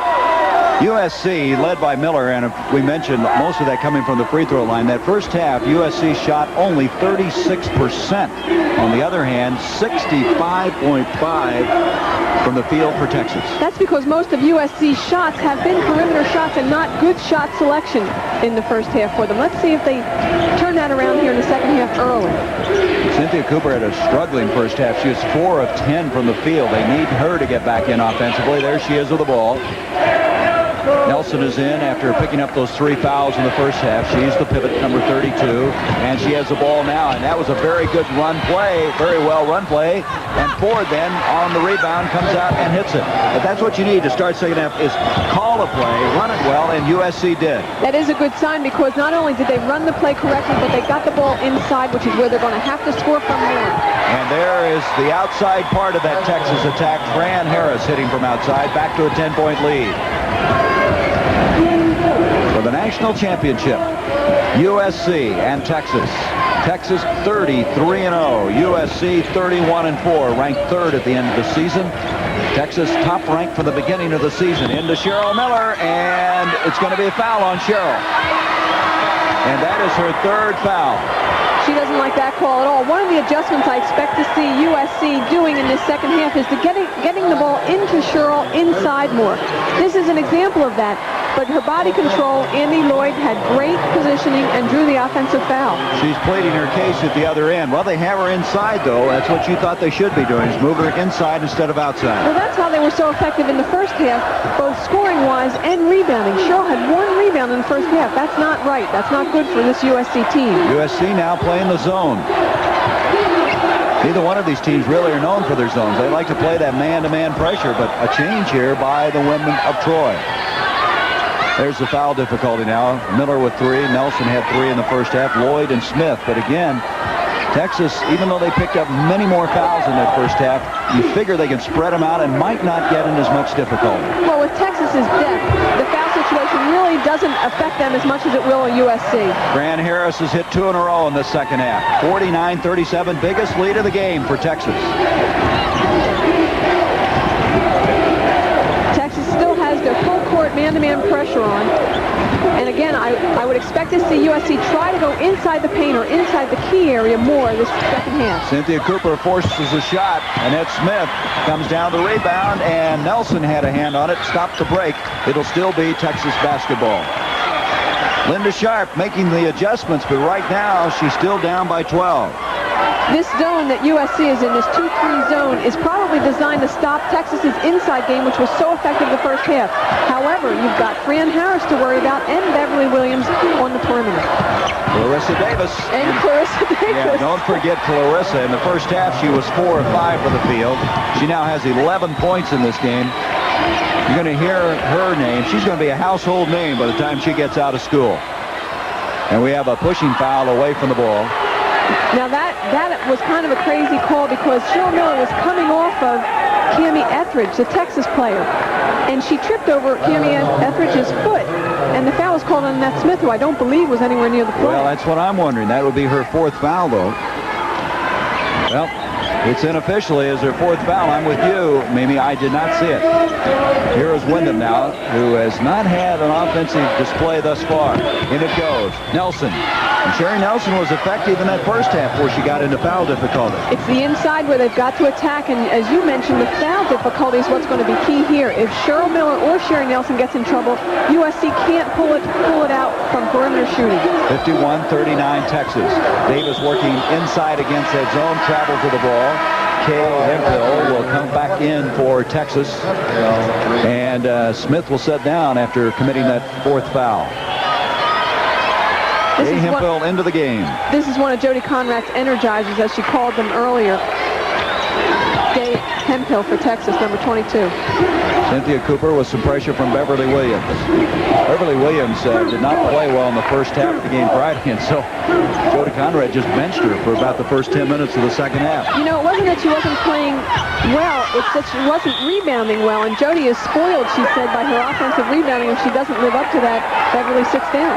Miller really frustrated. She had an easy shot inside. It didn't go. They do have the basketball, and that kind of epitomizes the struggle for the women of Troy. Cooper inside, and another miss.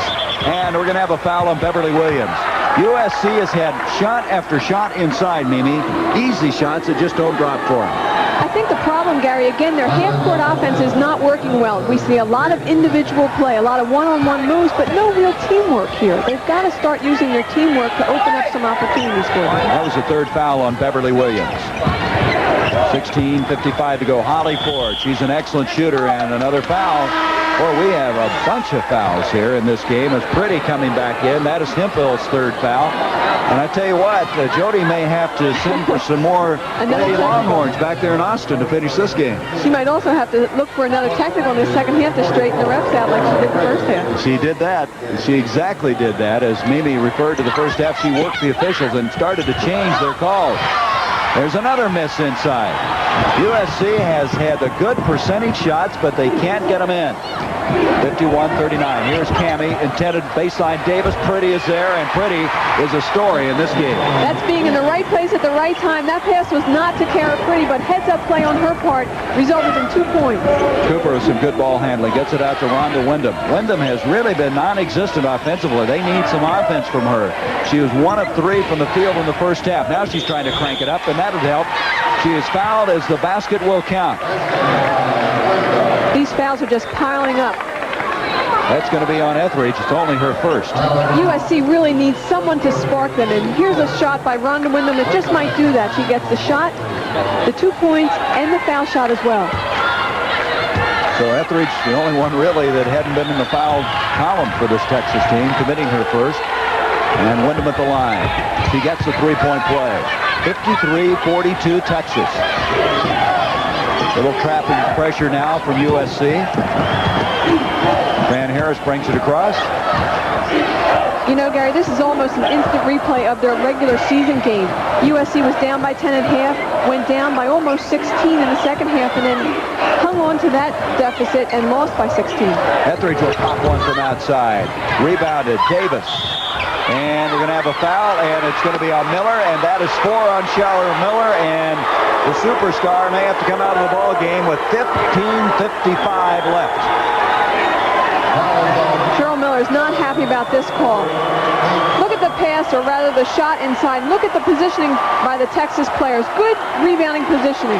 Where in the world did they get a foul out of that? Where's the verticality come in on that? I'll tell you what, though, that's almost a payback call because that's exactly what Cheryl did in the first half, and she got the foul called as well. Well, you don't want to have your superstar sitting on the bench if you're USC, or for that matter, if you're interested in women's basketball. You want to see her play, but now with 4 fouls, she's out with over 15, almost 16 minutes to go in this game. There she is, and she is obviously very upset. Gary, don't count this USC team out, though. They have played in 4 regular season games this year without Cheryl because of injuries and have won all 4 of them. They weren't playing Texas, though, Mimi. Okay, I'll give you that point. Coming down to the rebound is Cooper. Wyndham. And she just overpassed the ball. She had a shot. Instead tried to get a little greedy. Went inside and Pretty came up with a steal. Here's Beverly Williams at the other end. And we're going to have another foul on, this time, Fran Harris. That will be the second on Harris. With Miller out of the ball game, Amy, what changes do you have to make offensively? What can you do? I think their game plan should remain the same. They have to go inside. This time it's Sherry Nelson with Cheryl Miller on the bench, and use your perimeter scoring from a Howell, number 10, or a Cooper, because they're both very capable from the perimeter. Wyndham a lot more active in this second half. She needs to be. She's got to run their transition game and also their half-court game. There is Nelson, and she traveled with the ball, and again, give Pretty a lot of credit. She was just absolutely not going to let her back in. Kara Pretty knows she is playing well. She's had a smile on her face since the time she first made the basket in the first half. It's interesting in a championship game how somebody just seems to come out of nowhere to become a very integral part of the win. Of course, you expected this one. Gary, I'll tell you what, right now, you can see it on USC's face. They need a timeout. They're tired. They're down now, and they've got to get a rest. And Linda Sharp should consider a timeout at this point. You saw the rebounds. Texas, obviously, with the advantage there. Well, you've got Cheryl Miller on the bench. Texas has this game going their way, and right now, USC losing some poise along with being tired as Etheridge comes up with a steal. That's 8 turnovers now against USC. Baseline, Fran Harris, and rebound followed by Davis, and she saves it into Harris. And right now, Texas is on a roll. USC needs a timeout. They've got to have a timeout. There is momentum on Texas' side, and USC has got to regroup. Regroup might be an understatement. Ladies from Troy are in trouble.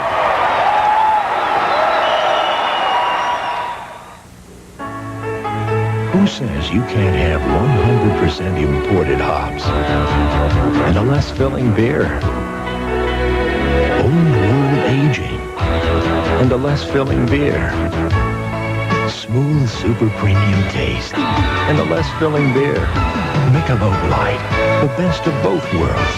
Michelob Light, oh yes you can. Have it all. When you buy a Nissan 300ZX, you buy a legend, a tradition of many Z-cars, each meticulously made to the tolerance of an expensive watch.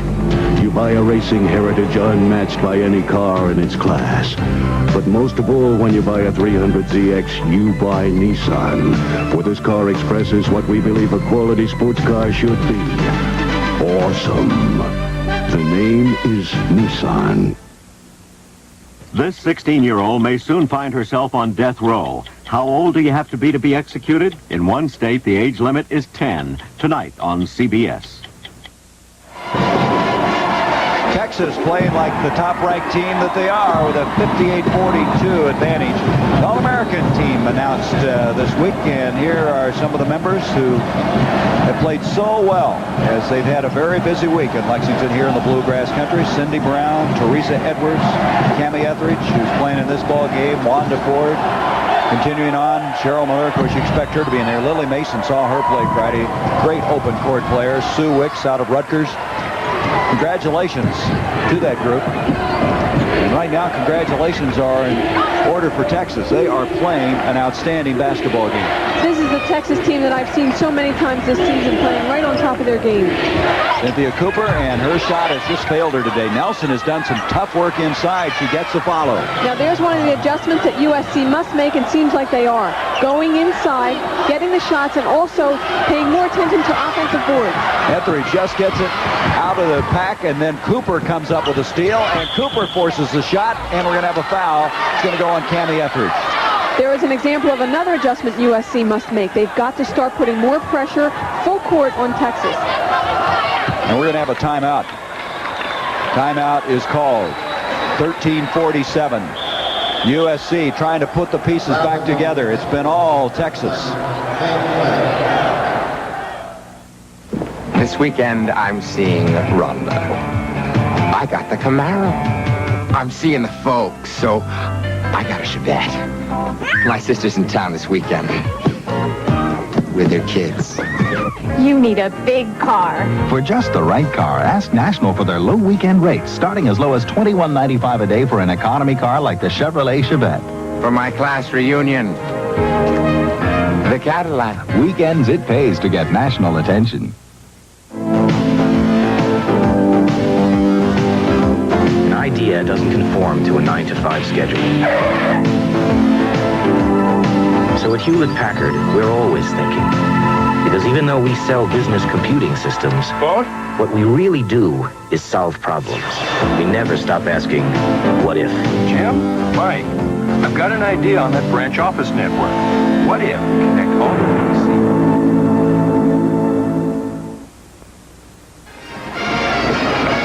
USC trying to get back in this, trapped very well on Tammy Etheridge. This is one of the adjustments Coach Linda Sharp made in that first timeout. They have got to put more pressure full court on Texas, and it works here. Tammy Etheridge is a veteran, yet they forced her to make a bad pass. Well, Linda Sharp made that adjustment, but I thought Jody Conrad had a very strategic timeout. That was definitely strategic, Gary, because she doesn't want the pressure of USC now to affect this Texas team. They've got a good lead. She wants them to keep their calm and control the game as they have since the first half. Cynthia Cooper, who's the emotional leader of this team, the spark plug, trying to bring him back. She's forced a couple of shots. This last one she was fouled on. She cuts it to 58-45. USC without Cheryl Miller, who has 4 fouls. Let's see if they can come after him again with this full court pressure. Again, the adjustment of the full court pressure. Let's see how Texas adjusts to the pressure. Cammy this time handled it very well. Got it off to Clarissa Davis. I think the point to be made there is that Cammy got rid of the ball before the trap was set. There's Davis. Spinning move. One of the things USC is not doing is they're not stopping Texas's inside game. They have to do that. And Cheryl Miller can't stop anybody right now as she awaits the point when she can return on the bench with 4 fouls. They're going to have to look to Cynthia Cooper, who has the ball now, number 44, to really spark them offensively. Nelson double teamed. Harris comes up with a rebound. They trap her, and she drives out of it. Out of South Oak Cliff High School in Dallas. They call her Otto for automatic because she is such an effective shooter from outside. When they went to the zone, I think she probably started salivating. She knew she had all kinds of shots coming. There's a beautiful pass from Harris to Pretty. This Texas team is so balanced. It doesn't matter who has their hands on the ball. Everyone is capable of scoring and getting the assist. Cynthia Cooper, boy, she just can't get it to go. It's just not there today. But there it's thrown away, but the chase, and Davis showing her speed. You gotta love that athletic ability. It's incredible to watch. You can see why Jody Conrad says she is the prototype player of the future. She is the future of women's basketball. Cheryl Miller, frustrated, pensive, and very, very worried.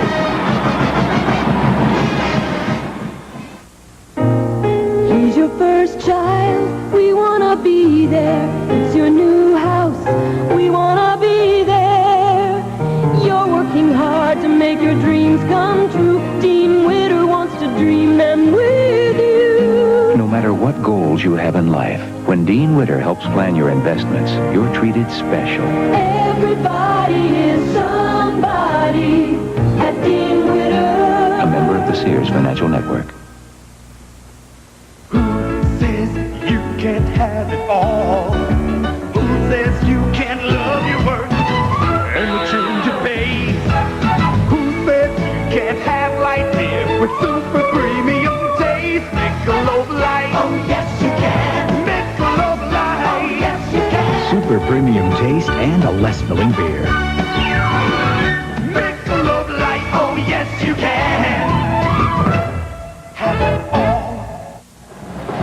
Rupp Arena, Lexington, Kentucky, the site of the championship game in 1986, the women's championship, and Texas is really playing well.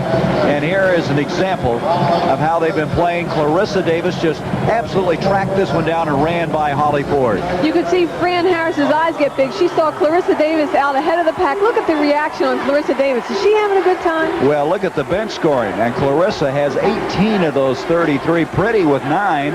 I don't think we're as surprised by Clarissa Davis, but Pretty is a surprise. Kara Pretty's only averaging 4.5 points a game, and for her to come into a championship game and score like this, as well as play the kind of defense she has, I've said it all day long, it's a bonus for Texas. With Miller out of the lineup, Texas has outscored USC 12-4. Miller has not scored in the second half.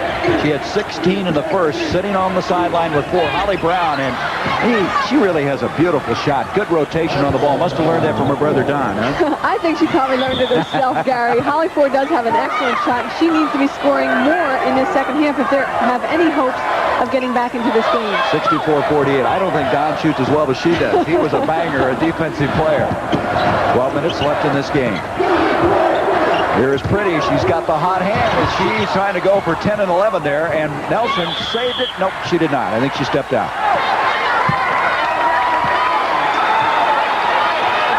Look at that. USC has only one timeout left with that much time remaining.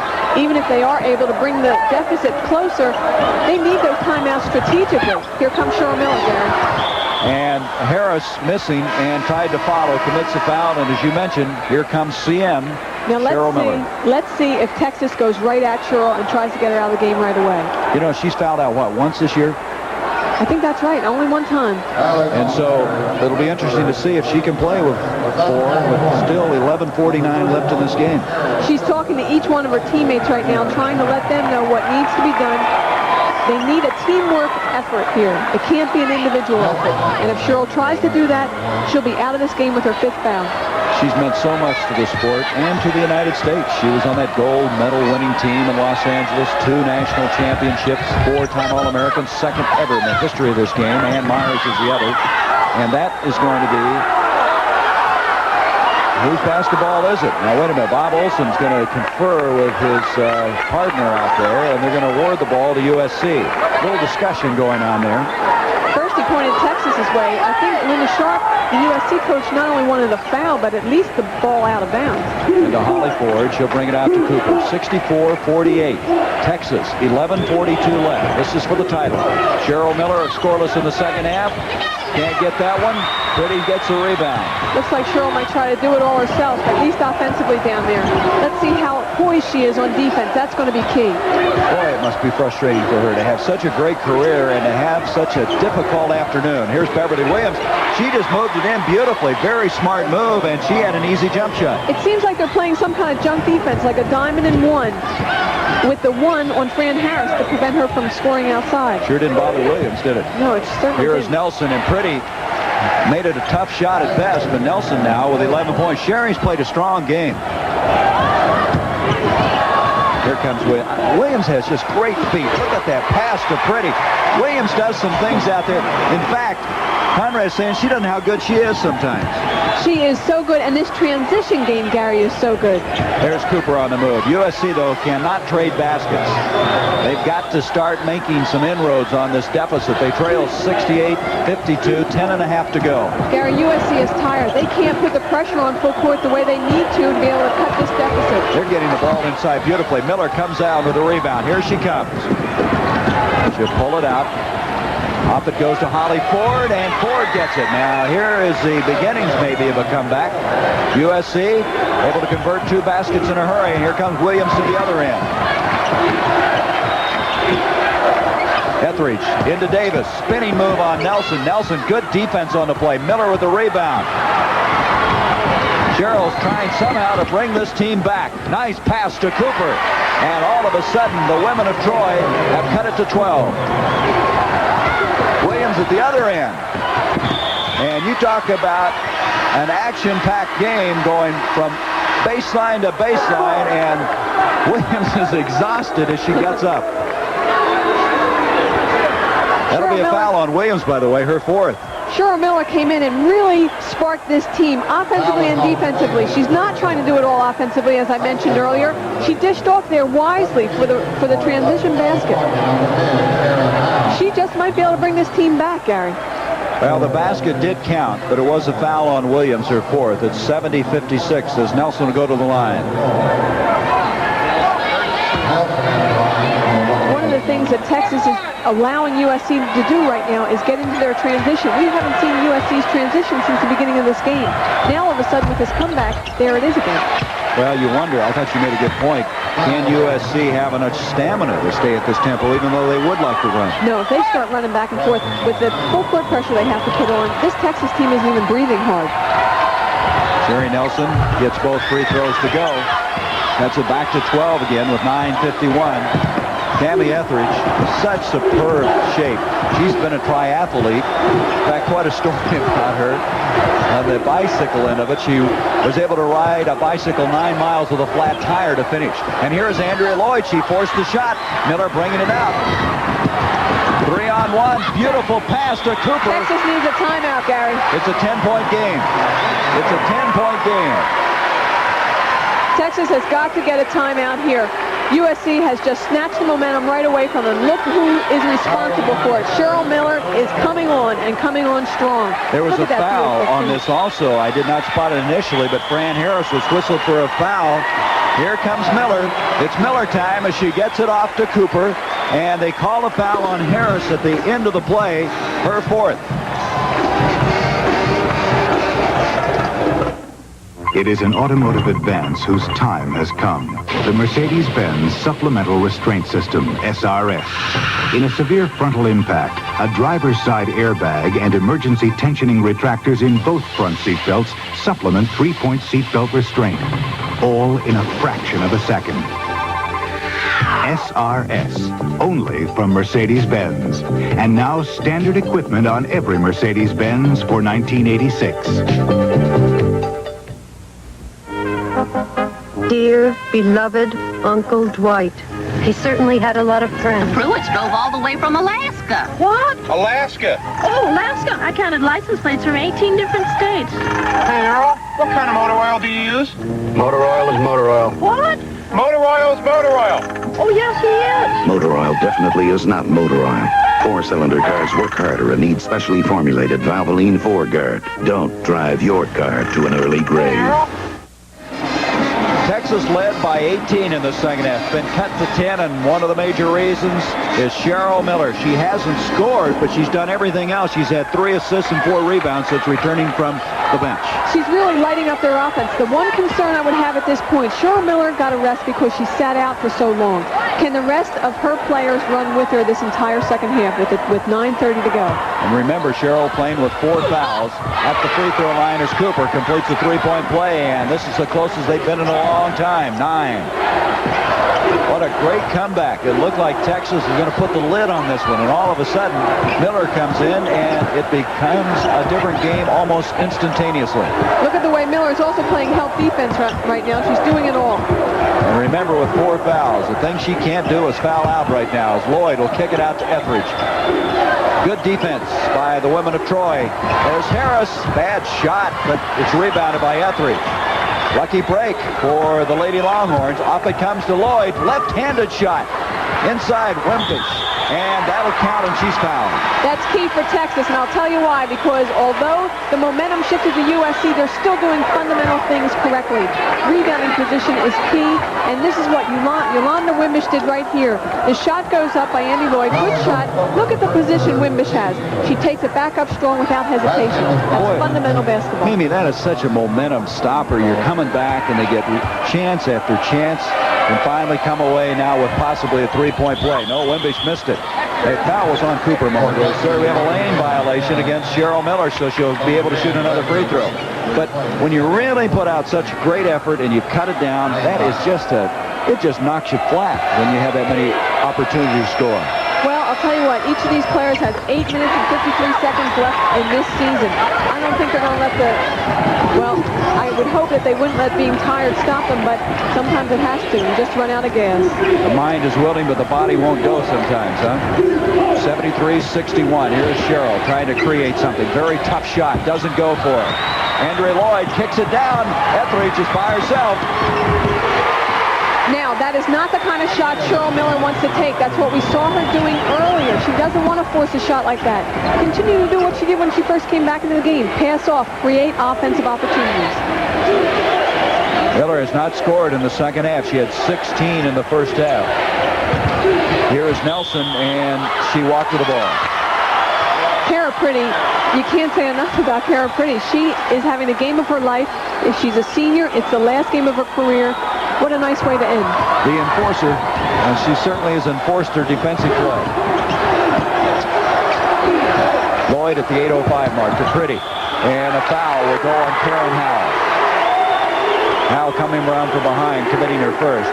Karen Howell out of Portland, we mentioned, the deadly perimeter shooter who has had some outstanding games, and they're going to need her outside shooting if they're going to come back in this one. I think the reason she has been relatively quiet tonight is this Texas pressure defense does not allow an outside shot without at least 2 hands, maybe 4 hands in your face. Well, that's an appropriate graphic over an appropriate picture. The bench and what it's done. That's something. But that's exactly what's happened all year long, though. Shouldn't be surprised. It's their depth, and everyone contributes. They've got 4 or 5 players in double figures for the year. You know, the interesting thing was Jody said, I wasn't convinced we could establish the depth until about the middle of December. She became comfortable with the fact that she could go that deep. Well, one of the things Jody hasn't been comfortable with herself is substituting so much. She's never done that in her 10-year career at Texas. Andrea Lloyd, 5 points. Lloyd hasn't scored that much, but certainly has played a very impressive game with that bad knee and all. And Jody was talking about the fact that she hasn't been able to practice a lot because of the knee. It's hurt her conditioning and her quickness, but she's looked awfully good today. Jody called Andy Lloyd the best player that hasn't been named All-American. That's right. And Wimbish is fouled by Miller, and that's all for Cheryl. That's it. Her career is over, and what a disappointing way for it to end.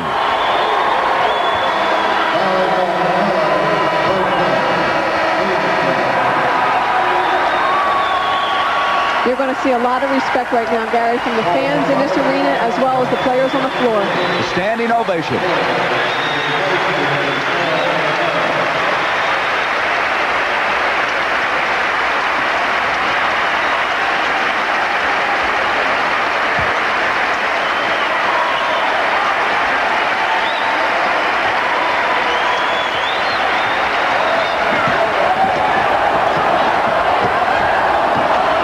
So with 7:23, a Millerless team somehow going to have to try to pull this one out. 77-61, Lloyd, underhand shovel, and another foul.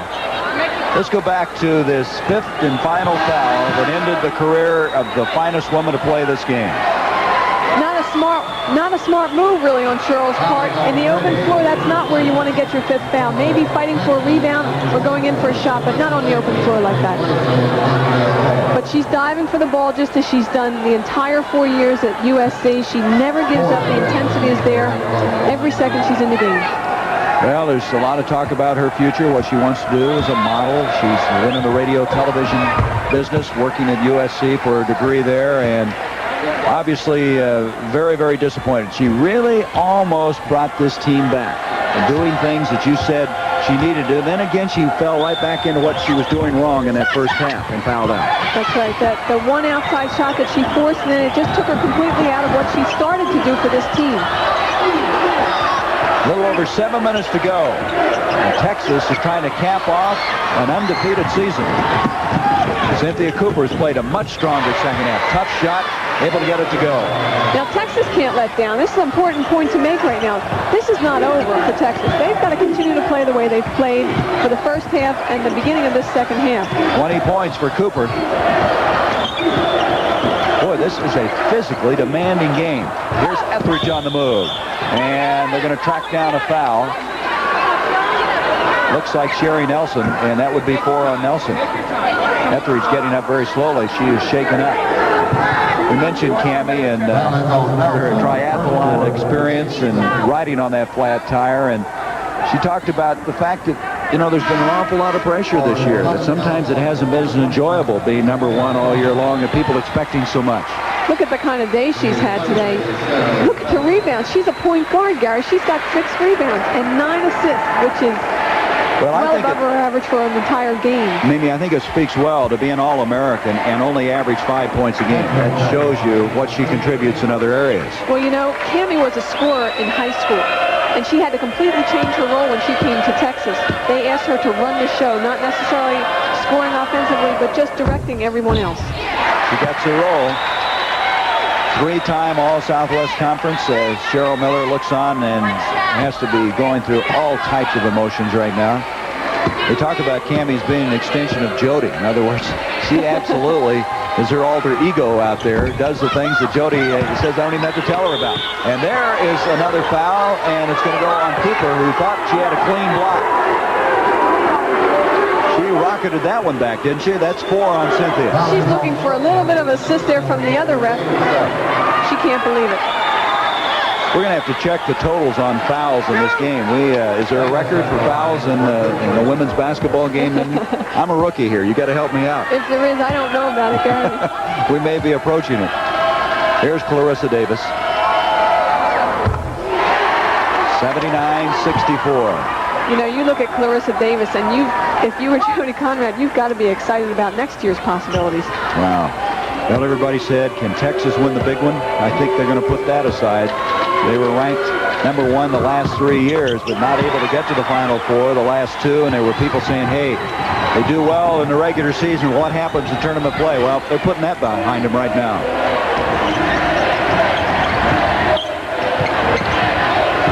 Holly Ford on a pass from Cooper, and Cooper playing with 4 fouls very aggressively, kept it alive to Wyndham. And we're going to have a foul over the back. Holly Ford. That's 3 on Holly. USC is getting shots. They just can't buy a bucket right now.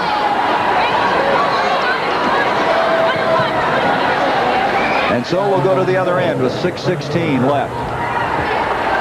This game has changed so much, Mimi. We talked about Clarissa being the prototype, the future of this game. One of the things she does, for instance, she's not just coming down the rebound, she's taking them right up to score. You're seeing better defensive play, the quickness. I think Jody Conrad said it very well. We've had to do things better in every area because we can't get away with some of the things we used to. That's right. One of the things that hurt them last year is they were very inflexible in their game plan. You know, you would expect from a Texas team full court pressure defense, as well as a running offense. This year, she's thrown some different looks in it. We saw that Friday night with Western Kentucky. She did not press full court for the first time in her 10-year career at Texas. 82-64 as Cooper will try one from outside, just doesn't go. Here comes Cammie. She may do a little creating here. Yes, sir. Off it goes. Beautiful pass to Wimbish. You kind of expected Katie to do something different there, but Cammie, I should say, because she's always got that behind-the-back pass in the back of her mind. Remember the one she had earlier this year? You could almost hear this crowd just taking a breath, waiting to see what Cammie would come up with. And there is Rhonda Wyndham at the other end connecting. 84-66. There's the time remaining in the ball game.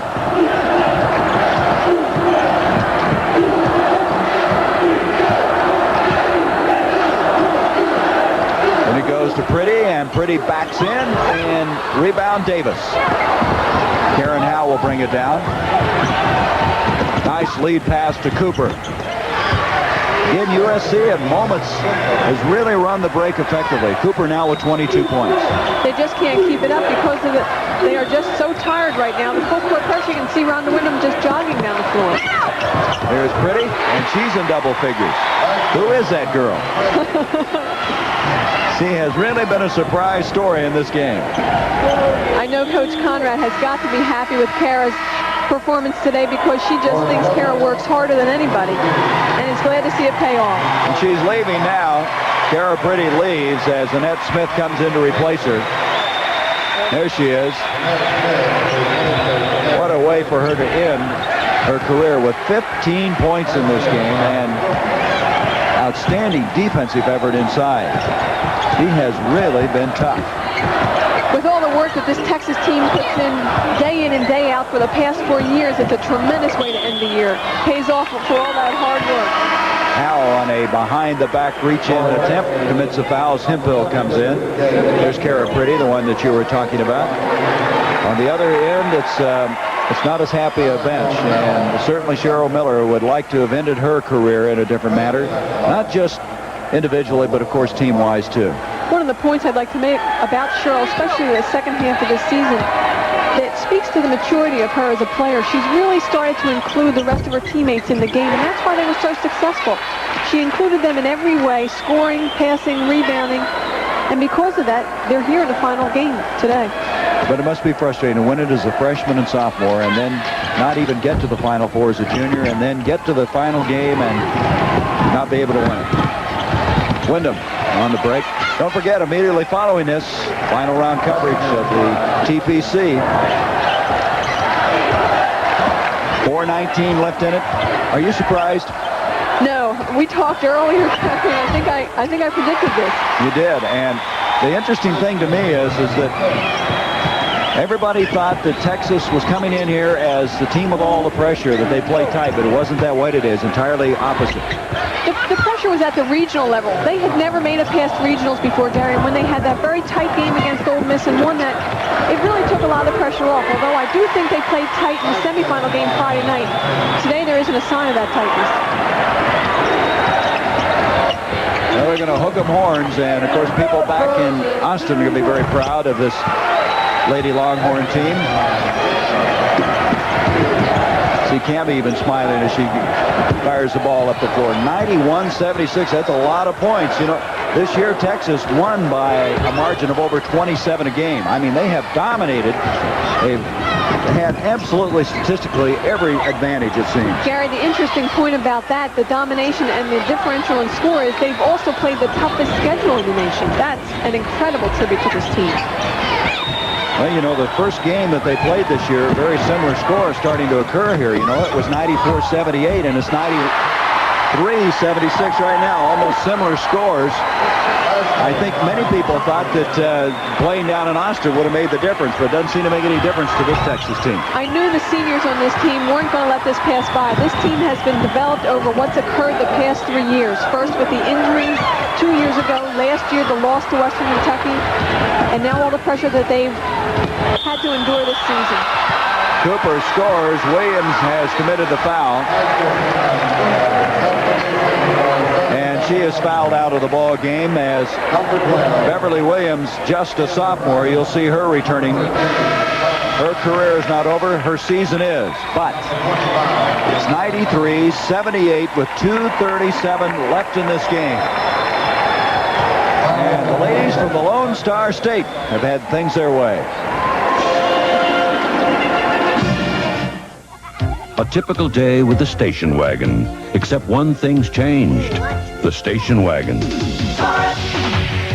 The new Ford Taurus wagon, with the design and performance that make everyday driving more than an everyday experience.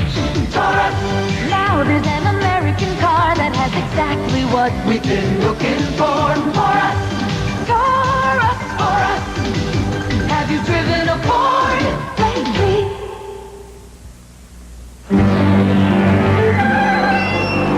This year, 1 out of every 6 cars will need to have its brakes repaired. That's why at Midas, we offer a free brake inspection. If your car needs work, you know it's being done by experts.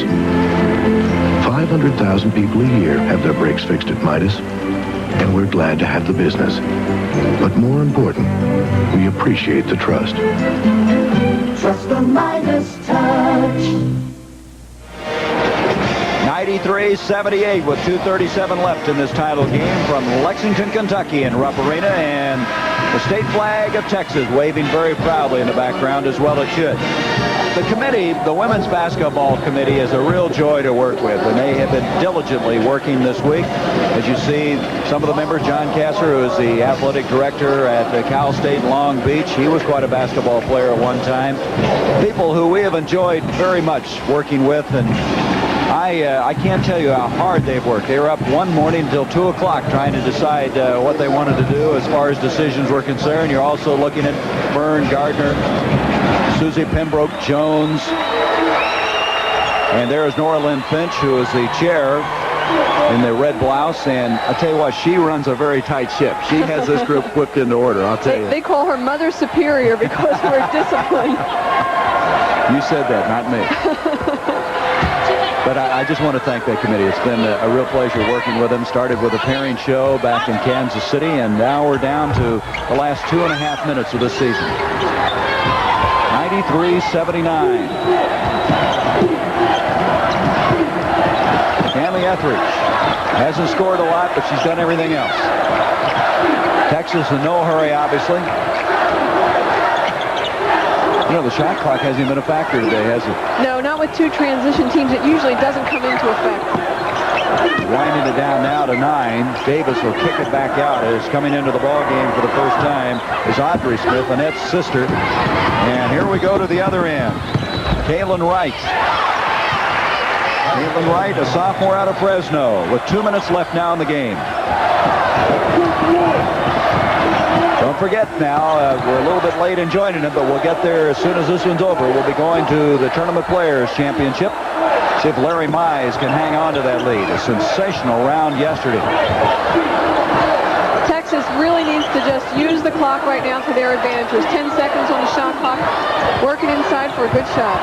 Well, what about next year? You've got Davis coming back. There's Davis following again. She just puts the finishing touches on everything. They've got Andrea Lloyd, a junior, Beverly Williams, a sophomore. They're going to be tough. They've also got a couple key recruits coming in. Susan Anderson, for one, is going to be very exciting for this team next year. What about USC? What will they have coming back? Of course, one of those players will be Rhonda Wyndham and Sherry Nelson and Holly Ford. Those three will be back. Again, some key recruits. Tammy Hammond out of New Jersey. They also have a 6'7" redshirt, Monica Lamb, who they expect to play for them next year. By the way, that 6'7" reminds me, there was some talk that Cheryl Miller might slam dunk one if she got an opportunity in this tournament. Georgianne Wells of West Virginia. She's 6'7". She's the only one to ever do that. Is that correct? She did it twice in regular season games. Audrey Smith out of Bay City, Texas. They sign pass to her sister, and Hemphill tries to come up with it. And does. Smart move. They're using every bit of that 30-second clock. Jody Conrad still hasn't sat down. Will she not any time, even though they're leading by this big margin? I don't think she still believes it. There she is, still standing. I'm waiting for the smile to break out, Gary. There's got to be one in there somewhere, right? I don't think anybody can come back from 14 points down with 49 seconds to go. I think that's a sure bet. You know, when she got that technical in the first half, she really kind of turned things around a little bit. It was key. That just indicates what kind of coaching ability she has. She's well aware of what needs to be done for her players on the floor. She was the daughter of a semi-pro baseball player. She said she was a tomboy growing up. She's single, and she has really won the admiration of her peers, being the National Coach of the Year, as Cooper now has fouled out of the ball game. 27 points ties the championship record, but probably be little comfort to Cynthia with her team losing this ball game. But Cynthia played a strong game coming back after missing a year. She grew up in the Watts area, had to drop out of basketball to help her family financially, working, and I think it's an outstanding story that she's come back and done so well in her senior year. Larissa Davis, on the other hand, will have 3 more years, and that's bad news for all of the opponents of Texas. Hemphill makes it a 97-81 game. Texas has been over 100 points 5 times. They may get it today. Jody Conrad just did something very smart. She wanted Cammie Etheridge to leave to a standing ovation, so she just substituted Yolanda Wimbish for Cammie.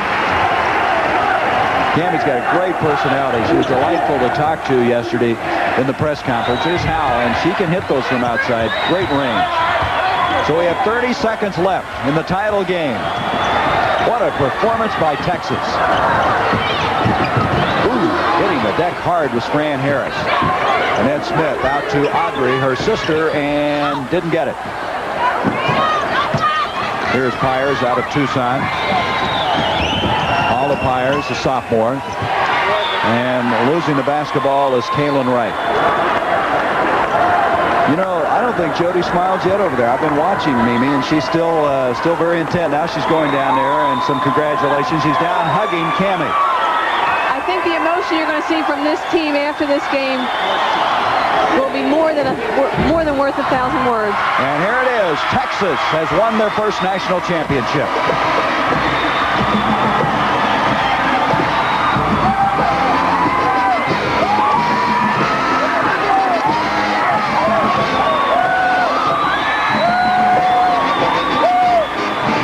Perfect season for Texas. They finished 34-0.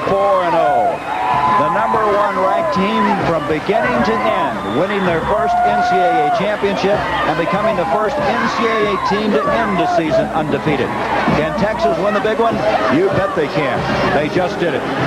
On the other hand, Cheryl Miller, a disappointing finish to a great career as she and Cammie Etheridge hug, and you cannot say enough for Cheryl Miller. Linda Sharp denied her third national championship as the Longhorns of Texas have dominated. They have won it. The final, 97-81.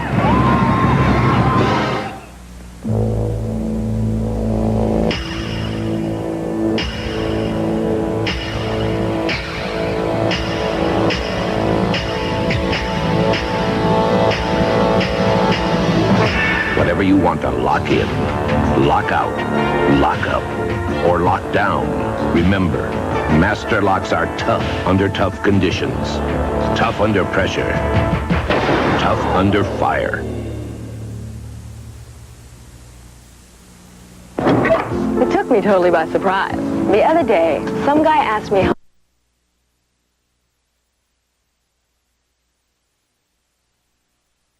And Cammie Etheridge, she didn't score a lot, but she did everything else, assist-wise, rebound-wise, as they finished 34-0. And Jody Conrad, you're smiling now. I really am. I'm so pleased. This team is really special, and I've known that all year, and I'm just so glad they were rewarded for it.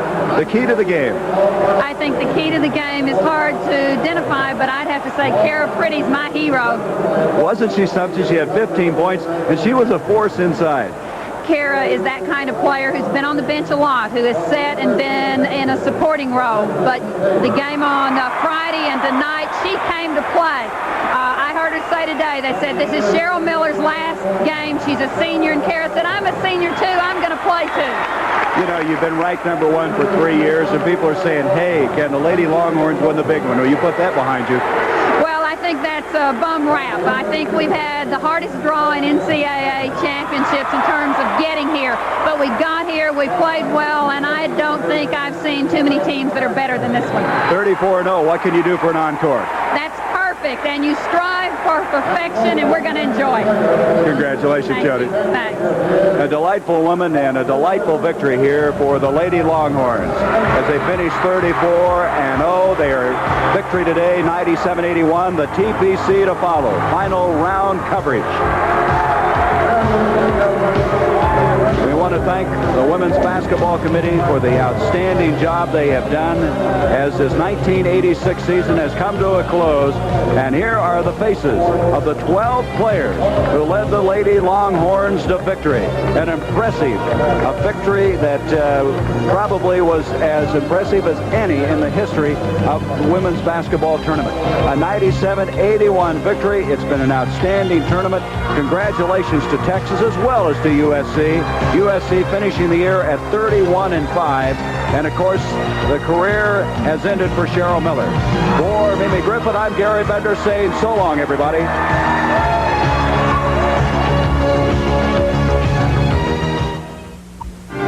Nobody has lower fares than United to more...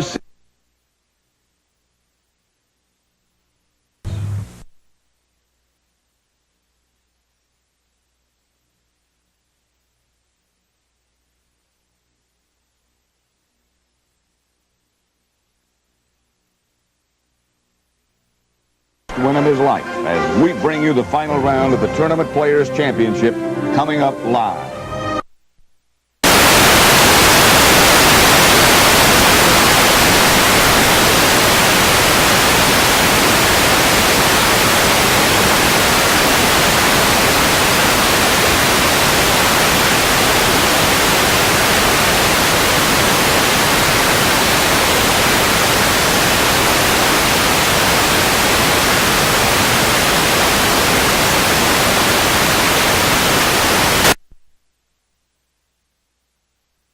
As freshman for UCLA, this one on a 40-yard run. He also scored from 36 and 32, 227 yards rushing, a near record. The 4 touchdowns ties a Rose Bowl record. Chuck Long of Iowa, the Heisman Trophy runner-up behind Bo Jackson.